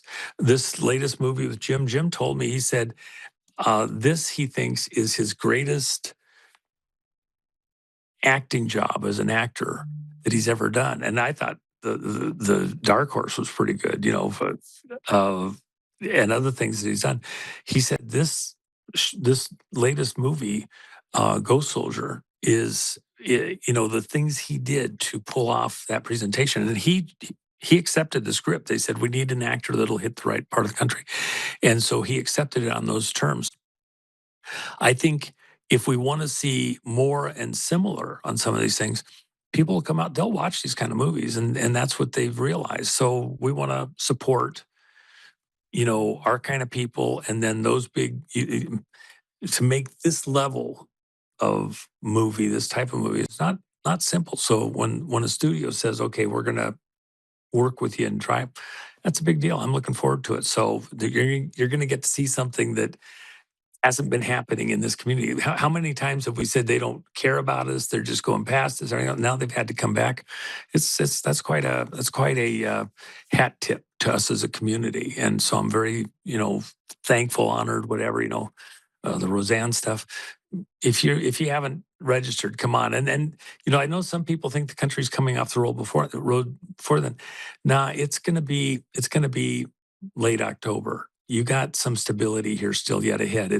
Most of it's in the political arena, us people looking at the electoral stuff, but Trump doesn't pull the pin on this stuff until then. And the bad guys, they don't want to do something before then because they don't want to stir it up before they still think they're going to pull off this election fraud. So, you know, come enjoy the time. It's the last big event before the midterms. Come enjoy it with us. And, you know, you can go over to unauthorized.one and go to the events, and that's where you can register and get the hotels for less expensive and all that. So, Joe, let's talk later in the day. I got to fly. So thanks for letting me on. All right. All right, bless bro. you. All right. All right. Bye. Bye. Wealth of Knowledge. Wealth of Knowledge is going to be a great event. I want to see you guys all out there, 10th through the 13th. It will be a day to honor Charlie Kirk on the 10th. Obviously, that's the day he died a year ago. September 11th, 25 years. And there's some significance to these dates. There's some significance to what is why it's happening over these dates. So I'll be there the entire time. I look forward to seeing you all there as well. Okay, let's take a deep breath for a minute and talk just a little bit about stuff.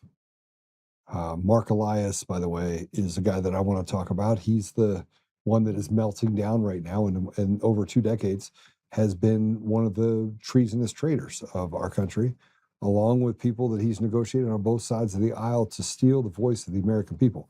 You are all slaves. Now, there is no, maybe half of you are slaves, half of you aren't. You're all slaves. So what I'd like you to do is I'd like you to take a look at these couple words from our sponsors, and then I'll go talk to you about Mark Elias.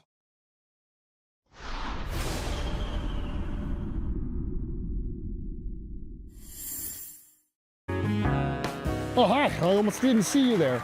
Welcome to DCF Buns, where you can find the freshest buns in town, if I do say so myself. Oh, our master bakers teach class every week, so whether you're new to baking or trying to improve your culinary skills, we got you covered. And we can help you bake the cake of your dreams. We'll even clean your cake if you want.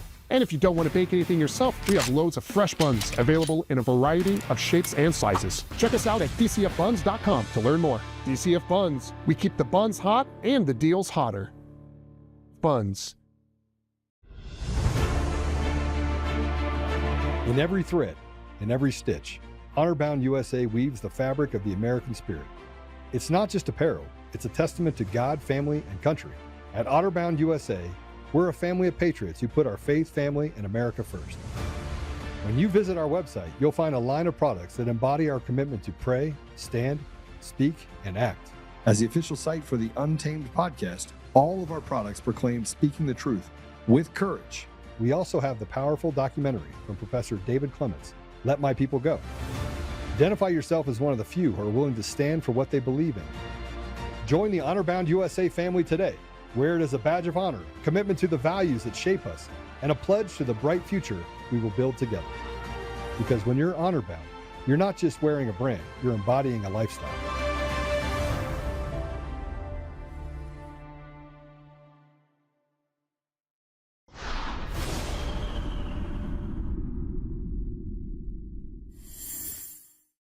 Above all else, the effort to commandeer the U.S. Postal Service in a shameful act to turn it into a voter suppression war machine against the citizens of the United States is both unlawful and unconstitutional. That the Constitution gives the president no authority to have done this. That the U.S. Postal Service final rule is not only based on an unlawful executive order, but frankly violates the federal laws that govern the U.S. Postal Service. So yes, I do think time will tell. And what it will tell is a sad tale of an administration insistent on making it harder for you to vote and easier for them to cheat because you have an unpopular president whose party is otherwise going to lose the elections. What time will tell is that this is going to be misused and abused to create a permission structure to challenge elections that Republicans lose fair and square. What time will tell is that election deniers, advocates of the big lie, will cite this case as proof that somehow there was fraud when in fact there was none, that somehow there was cheating when this opinion doesn't say that. And shame on the U.S. Supreme Court because they know that that will happen. And they either want that to take place or they simply don't care. My job as a lawyer is to set all of this aside and to take the law as it is. We have this decision from the U.S. Supreme Court. We have been told that it was premature for the states to bring their case. Presumably, this will also result in the lifting of a similar injunction also issued in Massachusetts in favor of a bunch of nonprofit organizations. Now, that's not self-executing, so we're going to have to wait and see if that happens, and if so, how quickly. But from my standpoint as a lawyer representing parties that are injured by this, well, we're not giving up. We cannot let the cynics win. We cannot let Donald Trump prevail because people like you and me simply give up. Now's not the time to give up. It is to double down and to triple down and to make sure that we do everything in our power to protect free and fair elections in this November and for years to come. And what that means is that in the coming days and weeks, you will see more litigation in this case, and more litigation in other cases, trying to make sure that the administration cannot cheat its way into holding power that the American people takes away from it. Look, if there's one thing you can do, is you can share good information about what just happened. Don't buy into the lies. Don't buy into the conspiracy theories. Don't let Donald Trump own this narrative. Okay, I just want to point something out. First of all, he knows that he's lying when he's talking right now. And I built an agent that looks at psychopathic and sociopathic behavior. And you just plug stuff into it. and it's an AI agent. And I got really good at reading people, and he's basically going through the motions, very emotional. Mark Elias is a sociopath. Like, he is probably one of the most disgusting human beings you'll meet, but he's also a part of the intelligence community. That's what he doesn't tell you. Here's a guy that is deeply connected to people who want to subvert the will of the people. He says, I'm a lawyer, my job's to do this. We need to fight back. That's actually not what lawyers are supposed to do, is what he's doing. He's doing the opposite of what lawyers are supposed to do, because he wants to say the big lie. And when he said the big lie, he knew it wasn't a lie. Go back and watch it again if you get a chance to. Just, go back and watch what he says and how he says it. And there's certain things that you do with your hands specifically when you're lying. Like, you do certain things. He's a liar. He's a deceptor. He's an absolute 100% large baggage of dog doo-doo. Sorry, I'm trying to be a little bit more. I only tell the ADL to F off because they're a bunch of terrorists, and people like Coomer because he's a lying terrorist. And they know it. They keep you away from information. They create black boxes for a reason so they can lie to you. But see, it says in the last days that the truth will become a lie and the lie will become the truth. And they know it. They look, everyone looks and goes, well, he looks like he's telling it. No, he's not telling the truth. We have all of this data, and he's walked past it. He's never even addressed it. You want to know why? Because that's what he's counting on. These people have become the Nazis of our world. Matter of fact, it's probably pretty close that this group of people that is affecting and stealing the voice of not just Americans, but people in every nation across the world. Those people know what they're doing. They know what they're doing. They've been planning this. They see us as, you have people like me. You have people that are up there that fight. They may wait, and they bide their time so they can go out and take them. They took out Charlie Kirk. And you'd say, well, who benefits? Somebody asked me a question. Terry asked me the question this morning. She goes, Joe, who benefits from Charlie dying?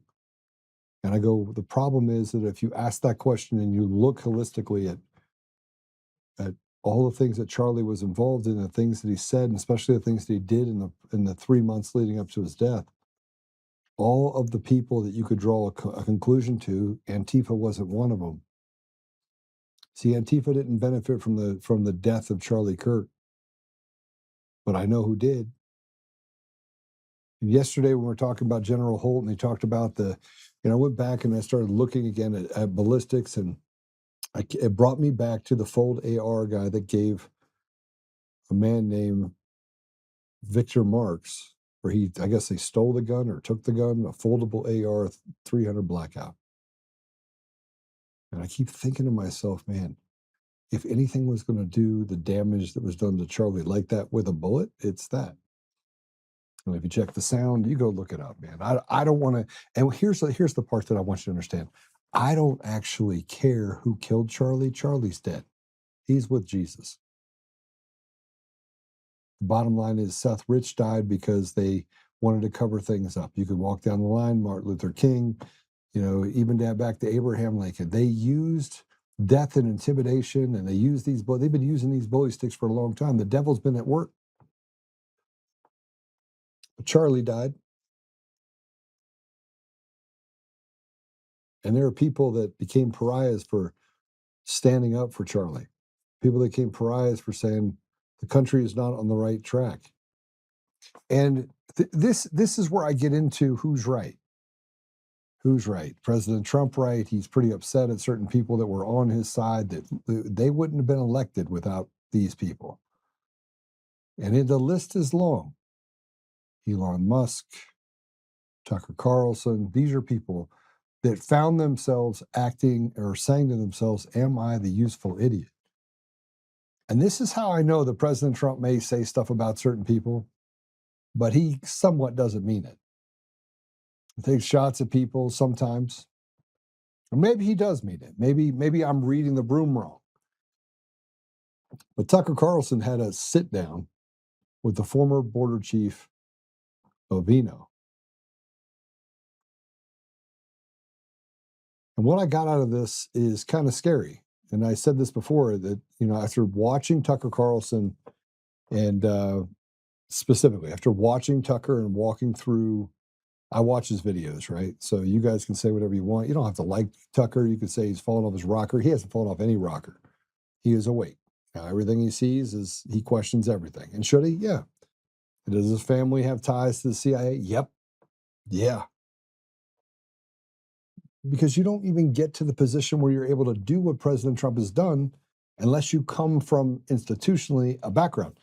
Lindsey Graham. Lindsey Graham dies. His sister becomes the heir apparent to the position, and with literally nothing. I mean, people just decided, okay, I'm going to vote for her. It's not even real. The elections aren't even real. They're not. We don't have free and fair. We don't have elections. This slavery that we're under right now, where you think that you're free, you think you can make decisions, you can make no decisions and like it. None. There's no difference between this and the 12th century in England. Only you got Advil if you get a headache, and you got some antibiotics that may or may not work at this point. I want you to hear what Bovino says about how many people there are in the United States that are here illegally. Play it.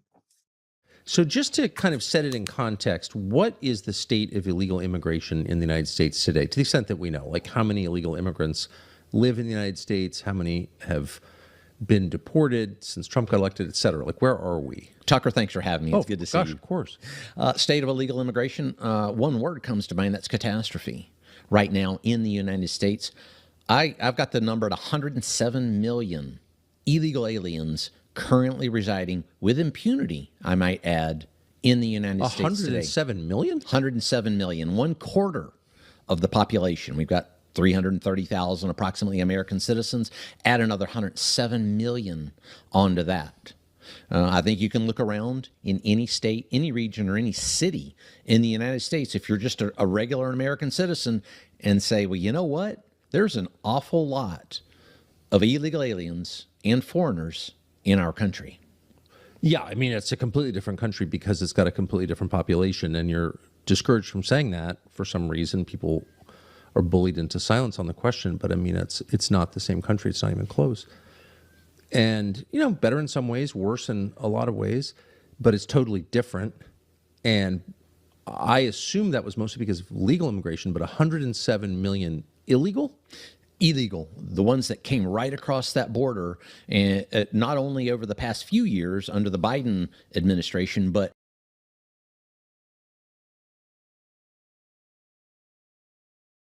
So we look around and we feel like we're forgotten. You can't go to a Costco and feel like you're an American. It looks like little India. And look, I don't care what you look like. It's not what you look like that I care about. Are you speaking English? This is an English-speaking country. And no, you got beak, bok, bok, bok, bok happening everywhere. And that's okay too. You can speak that language. But then most of them can't speak English. And here's what happened when I went to Costco. I decided I was going to mosey over to the little cash register deal. I was watching her and I reached over and I looked. And there's a Pakistani, whatever he was, Indian. But I looked over, I got over there. There's a tax line. The tax line said 0. And I looked at their cart. They got like clothes for the kids and everything else. Everything's tax-free. I look over again and I'm like, So I went to Costco again because I needed some more pretzel bites, just so you know. There's peanut butter pretzel bites. So I went to Costco again. By the way, I've never been in Costco where someone didn't walk up and give me a hug or say hi to me. So if you see me in a Costco, it's okay. You don't have to give me that weird look. Just walk up and say hi. I can't go into a Costco without somebody saying hi. What's up, Joe? I'm like, okay. Actually, I was in the back in the meat department. The guy looked up when he was in the meat department. I was just picking up some stuff. I was like this. He goes, what's up? I was like, hey, what's going on, man? How are you? And he goes, what's up, Joe? By the way, this podcast is not just for white people. And it's not even for just Republicans. Lots of Democrats that listen to me. Some hate me. I mean, like, Eric Coomer listens to me just because he can figure out how many times I say Eric Coomer, Eric Coomer, Eric Coomer. Hey, don't worry about it. Trump's not going to win. I made sure of it. Well, that sure did happen in 2020, didn't it?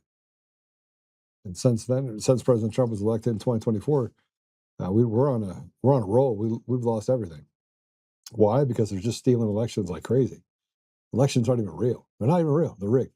I mean, look at Virginia. I look at, there's just so much. There's just so much. Like it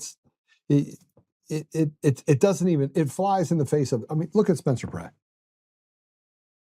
The even math is not even mathing anymore. And people are just like, oh, everything's fine. It's totally not fine.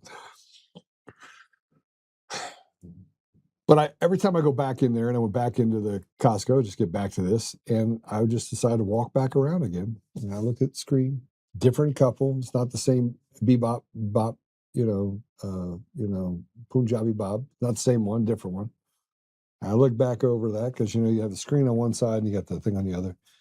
I look over, and again, I chose to get behind someone that had a lot of stuff on their deal, like jackets for Punjab Bob's Jr.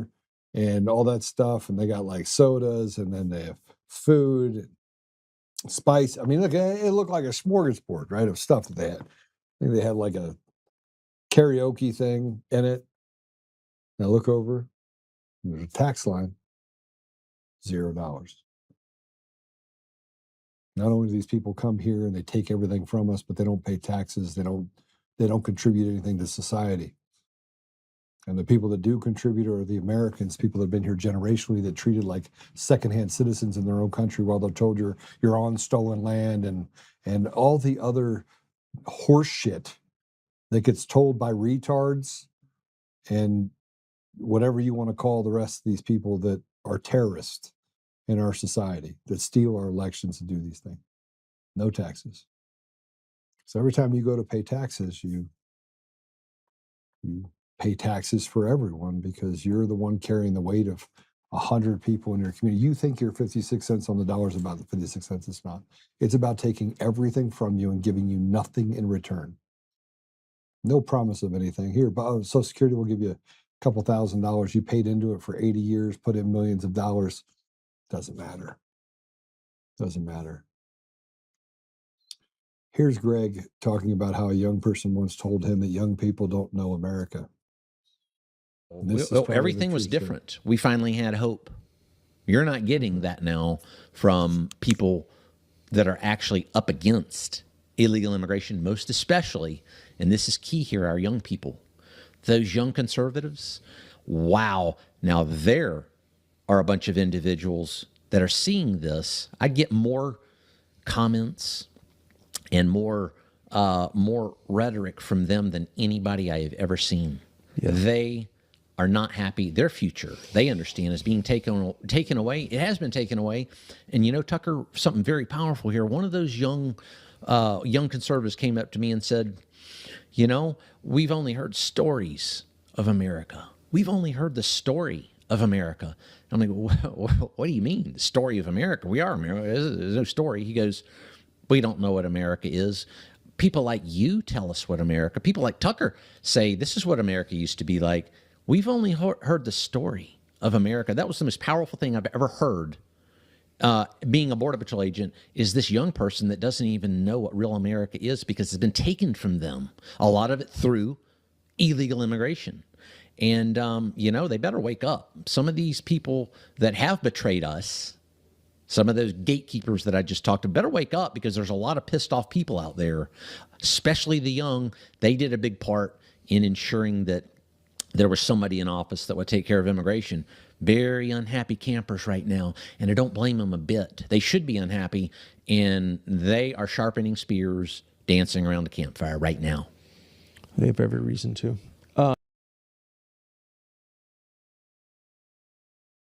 They have every reason to. They have every reason to question what's happening in our country, question what's happening to the opportunity that should be afforded to them. It's not. Where have we come to? What does America look like now? So let me just give you a little bit of you have women that are lining up to support other women who are strangling, stabbing, burning their babies. That's a real thing. Then taking videos of themselves beating their own child, acting like the world is coming to an end because their child is crying. And I just want you to know something. These people are cowards. They're trash. They're evil. And you say, oh, no, Joe, they're mentally ill. No, they're garbage. They're weak, pathetic people that, by the way, would have fallen in the gap if you didn't have the sign that said mind the gap. They would have got hit by a turnip truck if you didn't say look both ways. Natural selection would have made it a whole lot easier for society where we wouldn't have people like Kyle Clark who are team evil, because they would have been taken out long before they actually got to that position. So it's right. The young people don't know what America used to be. It didn't know about the fact that if you went out and did something to somebody in society. Look, I grew up where I grew up, man, we solved it in the streets. We were good. Let's get in a fight. Let's throw down. I'm all about that life. Why? It's just it's America. It's America to literally have strength. And when your baby's crying, and I remember my daughter crying, I remember my son crying, they would be sick, they'd be upset. And you could say a lot of things, but my children could never get me upset. They're crying, they're upset. Daughter's got 102 fever. All it made me want to do is do whatever I could to make them feel better. I remember at 1 o'clock in the morning, and my daughter is a year old. I'm standing in the shower. She's crying. She's upset. She's got a fever. Maybe she was a little older than that, year and a half old. And her fever is like 101, almost 102. And I stood in the shower for hours because the shower brought down the temperature. She's crying in my ear, and all I kept thinking to myself, and I've seen parents that have to walk away from their babies. I had a friend that shook his baby so badly it caused brain damage. He stayed my friend for about 15 minutes. I wanted to choke the shit out of him. True story. I'm like, you could have just put the baby down. The baby can cry. You walk in another room, take a deep breath, and then come back in. But that's not what happens. And now we've normalized the fact that women can say, oh, I know how she felt about strangling her baby.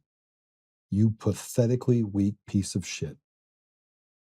And now there's stories of men that are getting ready to get married, and they find out that their fiance, a week away from being married, find out their fiance actually supports this diabolical woman that strangled her kids. And he's like, yeah, I'm not marrying this witch. I thought we had a difference of opinion. Why would I'm going to have children with you, and you feel for a murderer? Now, fuck off. That's the reality. Men are starting to wake up.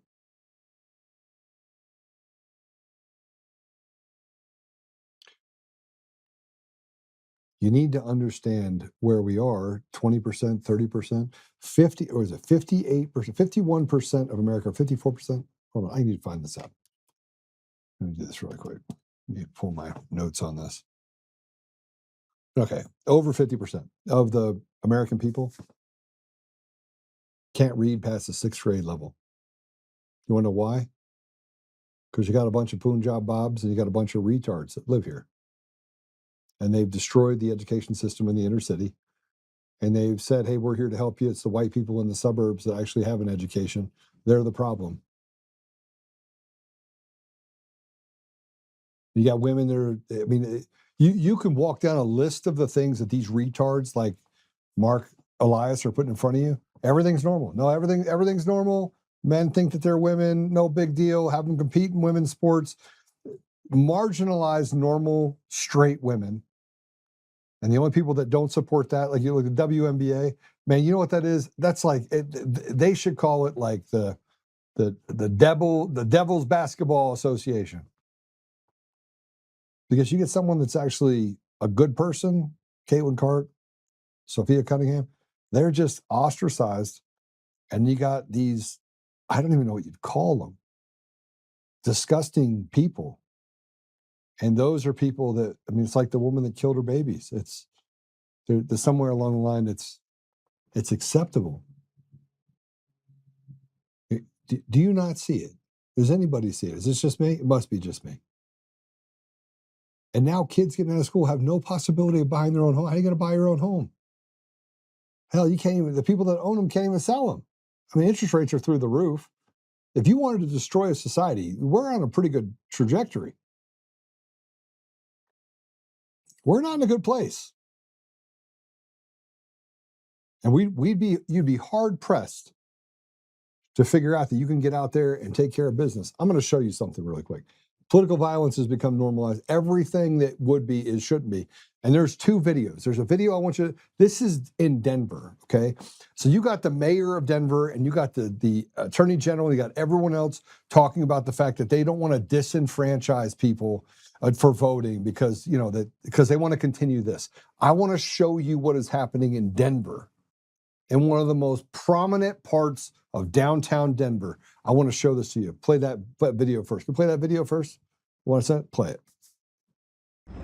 Let's take a look at Mikey's Vibrant Denver for lease. I'm at the pavilions here. For lease, for lease, for lease. All everything down here for lease. There isn't one store open here.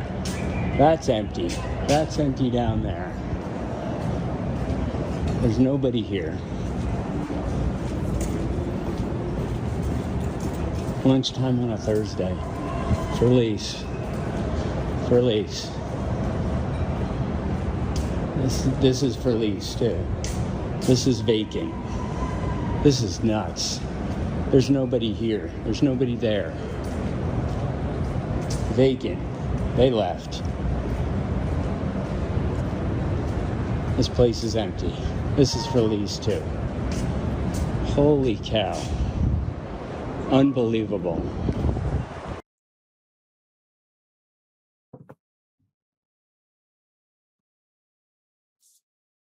Do you know what Denver reminds you of? Democrats are not retarded. Democrats are not voting for these people. They're not voting for these people. The occupancy rate in Denver right now is 39%. 61% of the buildings down there are vacant.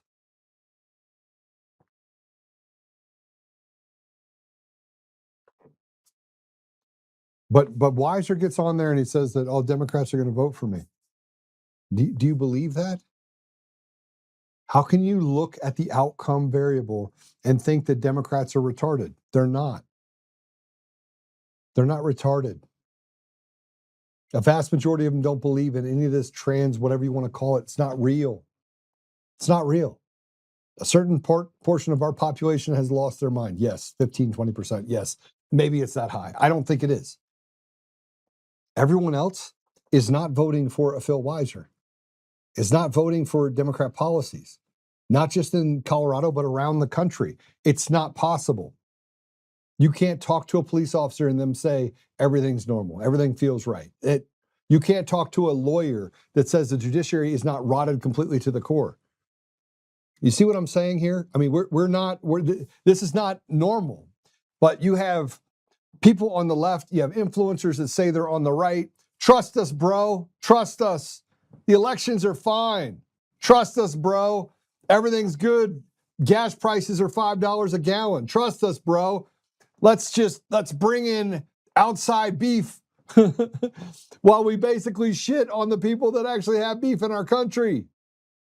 I mean, come on, you can't even begin to understand the institutional rot that we're dealing with right now. Rot. A little history lesson if you want to go check it. This is identical to what it looked like in Venezuela as it started to, the slow collapse turned into a fast collapse and people basically went after each other And crime became the number one thing in the country of Venezuela. And guess what they did? They did it there on purpose. They're doing it here on purpose. They're trying to weaken the disposition of the largest, most powerful country in the world.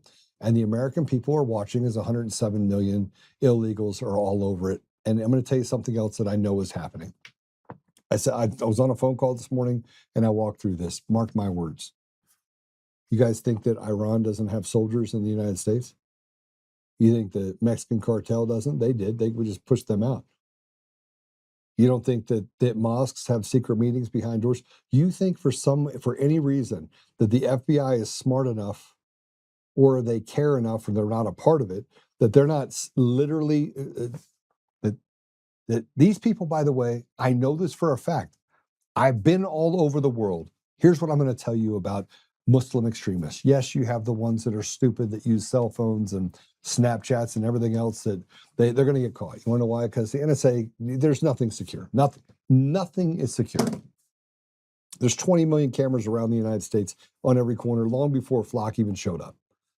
And the reason why you have a Palantir and the reason you have Facebook and everything else is they track everything anyway. They already know who you are. They know who I am. They know who you are. They know what you like, don't like, dislike, everything. It's all, nothing is secret, okay? So people that say data, that you have to have data privacy, it's all a lie because the big guys don't care about your rules. Right? They don't care about, it's like paying taxes. They don't pay taxes. Neither does the hijab Bob. The only people that pay taxes are the slave Americans, period. And they're the only ones, by the way, the slave Americans, that are told to kill your babies and support some diabolical woman that strangles her babies. We're already in an upside down world. President Trump doesn't pull the trigger on the Insurrection Act and do something to reset things. What do you think it's going to do? You think it's going to get better? You think when evil's got its grip, it's going to get better? You think your children stand a chance? You got parents running away from things. What state are you going to run away from? All the systems are the same. No, we'll just patch it. John Solomon, we'll just patch it. John Solomon's probably the most retarded individual on the planet. Like if there was a list of most retarded people on our side, Dan Bongino, Kash Patel, John Solomon, all the people that stand up there and act like they're smart. They're not smart. These are stupid people. John Lispy guy. And it always has to be the gay people, right? That tell us like what was the guy? Scott Pressler? Yeah, trust us, bro. We got all the Amish, all 200,000 Amish to vote. Only guess what? They don't have 200,000 Amish that can vote, a voting age. They don't even have 20,000. But it doesn't matter because you got the Julie Kellys of the world and the fiends that are out there on the Democrat side that run around saying, oh, these people are grifters and use every dog whistle that they possibly can against people that are standing up. You want to know why people are demoralized? You want to know why people have had enough and they're just feel betrayed? Because most of the influencers are just a bunch of retards that steal money off the side of things and ignore things that Tucker says because God forbid he say that, hey, when are we going to get back to America first? And you can support the things that President Trump is doing while also pointing out the obvious and saying, you know what, I'll hedge my bets. It's what I tell people to do with faith. Hedge your bets because God, I'm telling you, Jesus was very clear. You cannot come to the Father except through me. So accept Jesus as your Lord and Savior or, face the consequences. It's up to you. It's fine. Hedge your bets on where we're going. I believe something really significant is going to happen over the next 30 days. And we're going to have a group of people that we put together, the red pillars and the black pillars. We're going to put them in there, shake them, have a bunch of people on the panel, and we're going to just let them, trust us, bro, us to death, or tell us what's going to happen in the future. And then the ones that are the doomers will be on there too. I'm not a doomer. I'm just here to tell you that I smelled the dirt. I'm still going to continue to do the things that I do in order to try to get everything over the finish line. I'm going to fight. I'm going to do the things to fight and be Captain Obvious to you. But I saw some things. I want to show you this other video. This is a video that was in LA Starbucks and had a bunch of protesters chased him into the Starbucks, and then they did something to him. So go ahead and play it.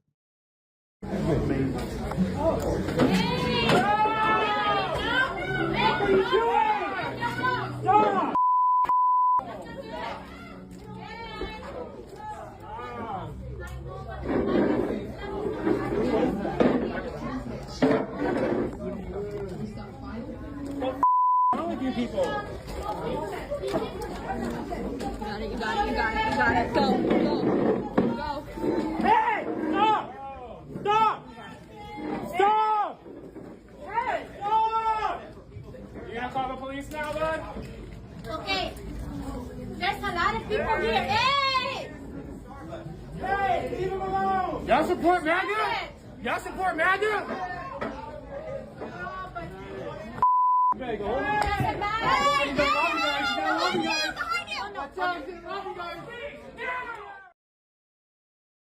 Okay, so let me tell you what I would have done to that guy. I would have popped his eyeballs out. I would have beat the hell out of him. Then I would have gone to the next guy and done the same thing to him. I would have taken that camera. I would have made somebody eat it. And by the time, but I would never walk into that situation if I wasn't prepared for the fight, number one. And these guys, this is what I talk about people that, you know, have never been in a street fight in their life. You have people that are pouring paint on you. Man, I'd make him eat that paint. I'd make sure that there wasn't a tooth left in his mouth. He would have to go see a lot of dentists and they'd have to reconstruct that dude's face. And you'd say, well, you got 3 or 4 guys. Again, you don't show up to a place like that unless you're willing to fight. But they ran and they jumped behind the deal. Say what you want. Say what you want. Say to me that I would do something different. I would tell you, just go back to 2020 when Antifa broke through the line, started break. I beat the brakes off of people, and I don't even want to fight. That's not even what it's about. What it's about is you don't let evil take over your community. You pour paint on the guy. Come on now. And how about the people that sat there and watched it? And it wasn't just one coward. You just had a group of cowards together that thought, what exactly? You're going to show you what Antifa is doing to you? No, it just shows you how weak you are. And pour paint on you. He's like pouring paint on you. He's like rubbing it off like that's okay. You don't even know what's in that paint. It could be anything. It could be poison. It could be anything. I'd make the guy eat it. Go ahead, put the comments up if you want to. We'll hear it. And look, for all of you guys to say that, hey, that you're a real Christian, Joe, let me tell you something. I follow Jesus. I'm not Jesus. And the fact that you will let the devil itself stomp on you and do that stuff shows me exactly why we are nowhere near where we should be 6 years later.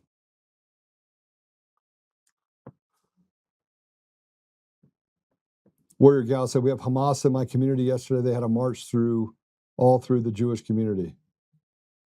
We need an army of Joe Oltmans. No, we just need an army of Americans. That's it. And I don't care what people say about me, right? You'd be hard pressed to find someone that has more. I said it today. I had to go visit with a client today, and I told him how we were going to build this entire model thing for him. And I sat there and I was like, and I put it in front of him. I was like, here's what we're going to do for you. He's like, okay, that sounds great. How long is it going to take? Right now. We're going to get it done right now. Joe, thank you for now. It closed over $138 today. Z12 pack. How much did you make? You got to tell me how much you make because Daddy needs some shoes. So I keep giving people advice saying that I'm not a investor, so I wouldn't. I mean, I'm not what is it called? I'm not a licensed professional for finance, but I give you some advice and it works out. Yeah. Sharon says, how do you stop a bully? Don't run. That was a chemical attack, deadly force required. Hey, look, deadly force or not, the person that did that is going to drink through a straw for a very long time. That's the reality. And, you know, I had this guy that sent me this death threat. And literally said he was going to break my neck and a bunch of other stuff, right? That's someone that acts like his name's Luke Thornburn. Thornburn. He's down in Brazil. I think Brazil-ish, somewhere around that. Yeah. Only have 210 shares. Well, 210 shares, you still made 30%. It's still pretty good. I mean, that's still a pretty good knock. Good job. Really good job. It's going to go higher though, by the way. I think it goes somewhere to 165, 170 in the next couple of weeks, month, and then get out. I'm going to tell you guys when to get out of the market. Sit on the sidelines. It's going to happen end of September. October's never been good on an election year, ever.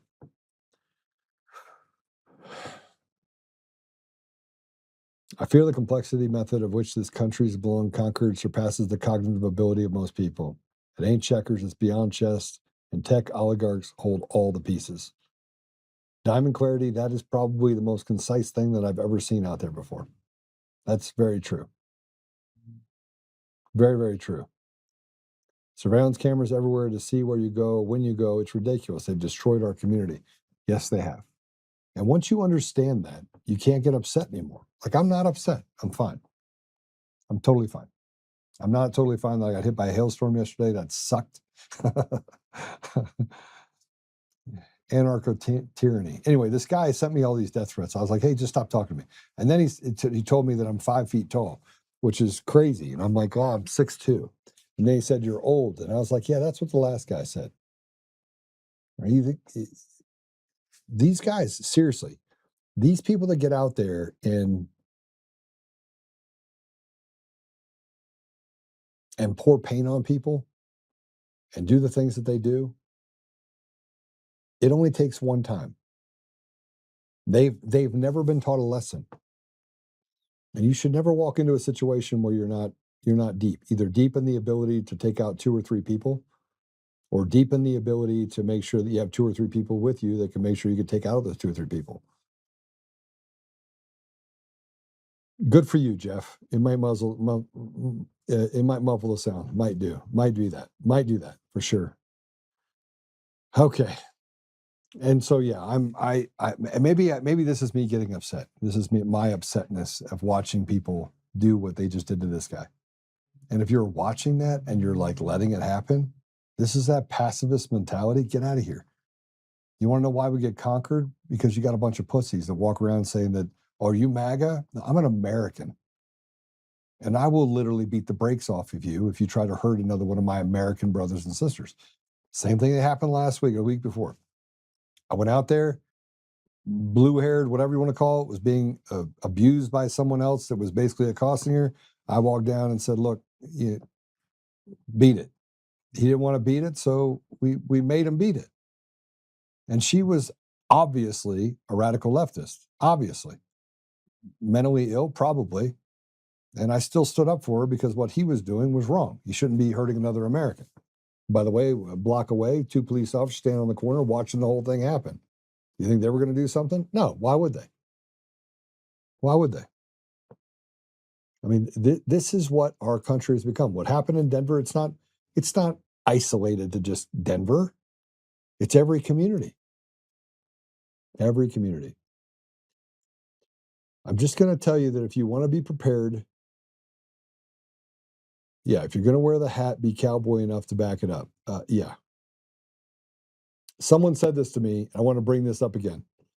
Patrick was telling me, he goes, Joe, did you know that when we did unfunded USAID, that rap music disappeared from the Billboard?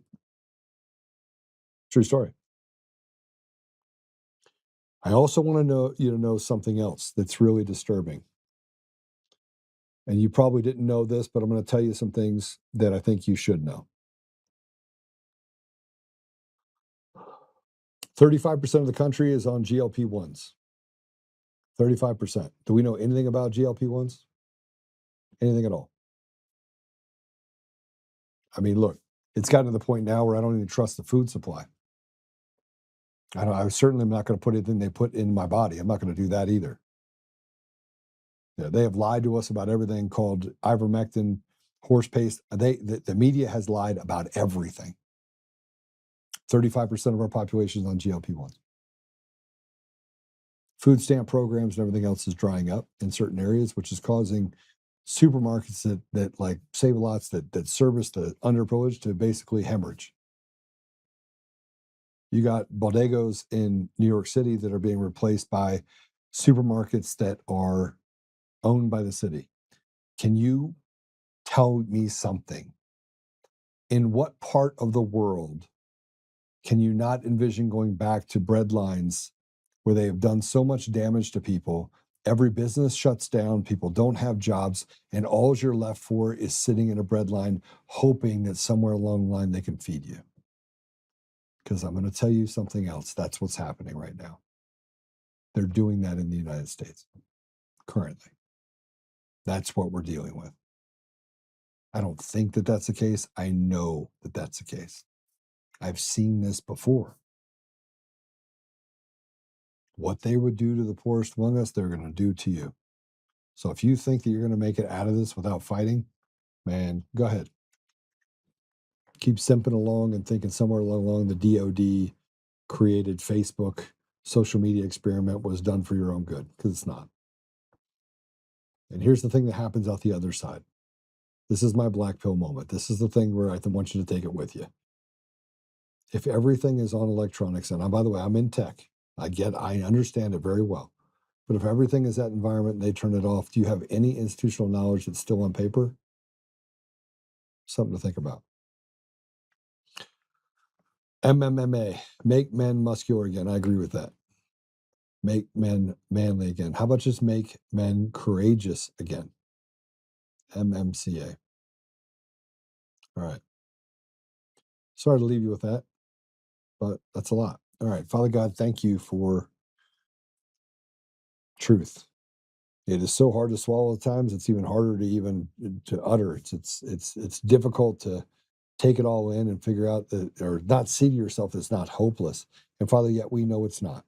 We know that recognizing what's in front of us is an indicator of what we can do in order to resolve it and solve it, that we can operate in a place where we can stand with our brothers and sisters, not just in this country, but around the world.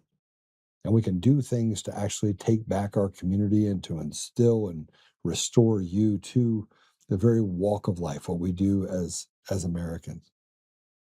Father, we are a little bit challenged by things to come.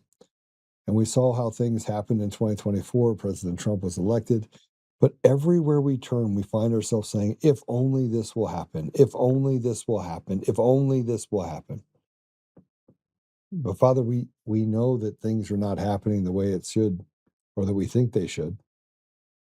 And so we just ask you to give us the wisdom and the strength, and the perseverance to withstand all of this stuff that we're dealing with. Help us, Father, that we may embrace each other, set aside petty differences, recognize team evil, and fight against it. Help us, Father, that we may recognize the road that we're heading down is not a good one, and do what we can to stand against this evil, destroy it, defeat it, and put ourselves in a better position to support and create opportunity for our people. Father, we ask you to put a blessing over President Trump and the people in his office, the administration. We ask you to bless those people that are in positions of power who are doing good, that they may have a stronger voice and may stand up and be supported by the people in their communities and in our country. Help us, Father, to lean into you and to trust and trust in making sure that if we do what we're supposed to do and we bring things to you, that good things will happen. We ask these things, Father, humbly in the name of Jesus Christ. Amen. All right. As I'm sitting there praying, I was like, man, this is just crazy. Like I'm listening to Juan. I listened to General Holt yesterday. It's just a lot. It's a lot going on. Susan Rice, good to see you. Warrior Gal, hailstorm. We had a tornado. Look, I took authority over it and it became peaceful. But believe me, it wanted to do destruction. It made its way to Nassau. Christians better rise up and take their authority. I agree. We ask in the name of Jesus that the devil be destroyed. Yeah, we do. Where's that Amish community when you need one? All right. Apple Podcasts, Google Podcasts, Spotify, Pandora, iHeartRadio, TuneIn, and more. We did go a little bit later. I was a little late today. Remember, you hit the share button. You're the one that is the ambassador of truth. It's really good to see all of you today. And remember, just do the things that you want to do on your side to share. And but also be the knowledgeable one. Be the one that's out there talking if you're going to be talking to the community. Embrace some other Democrats in your community, and you'll see that you have some unlikely alliances that I think are really important. And be nice to people. Be nice to people, right? People are hurting. Lots of people are hurting. Lots of people are broke and hurting, and things aren't going that great. So just remember that when you're out there. This morning, went around and had to honk at a woman to go in front of me. And I look over and she's like smiling, laughing at me like I was going to be angry. So I smiled and laughed back like, I just wanted you to go. It's like, I'm good. I'm not angry, which pissed her off. So when she went from smiling to giving me the finger, I just kept smiling and shaking my head, raising my hands, saying, all right, have a great day. The devil is powerless if you don't give him power, right? So just remember that. All right. God bless you. Talk to you soon.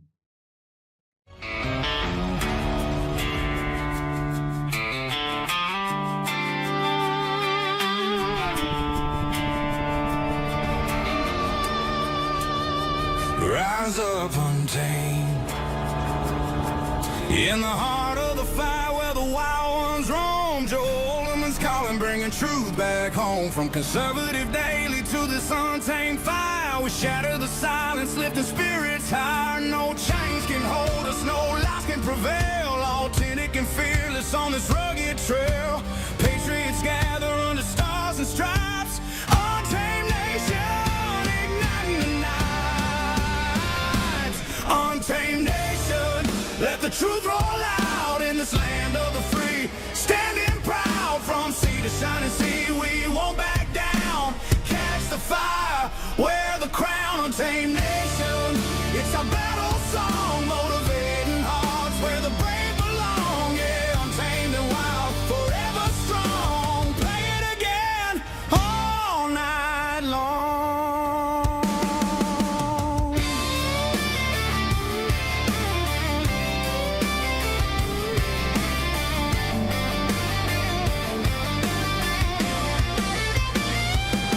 Break the mold, chase the real. No more games, time to heal. Joe's voice leads the untamed crew.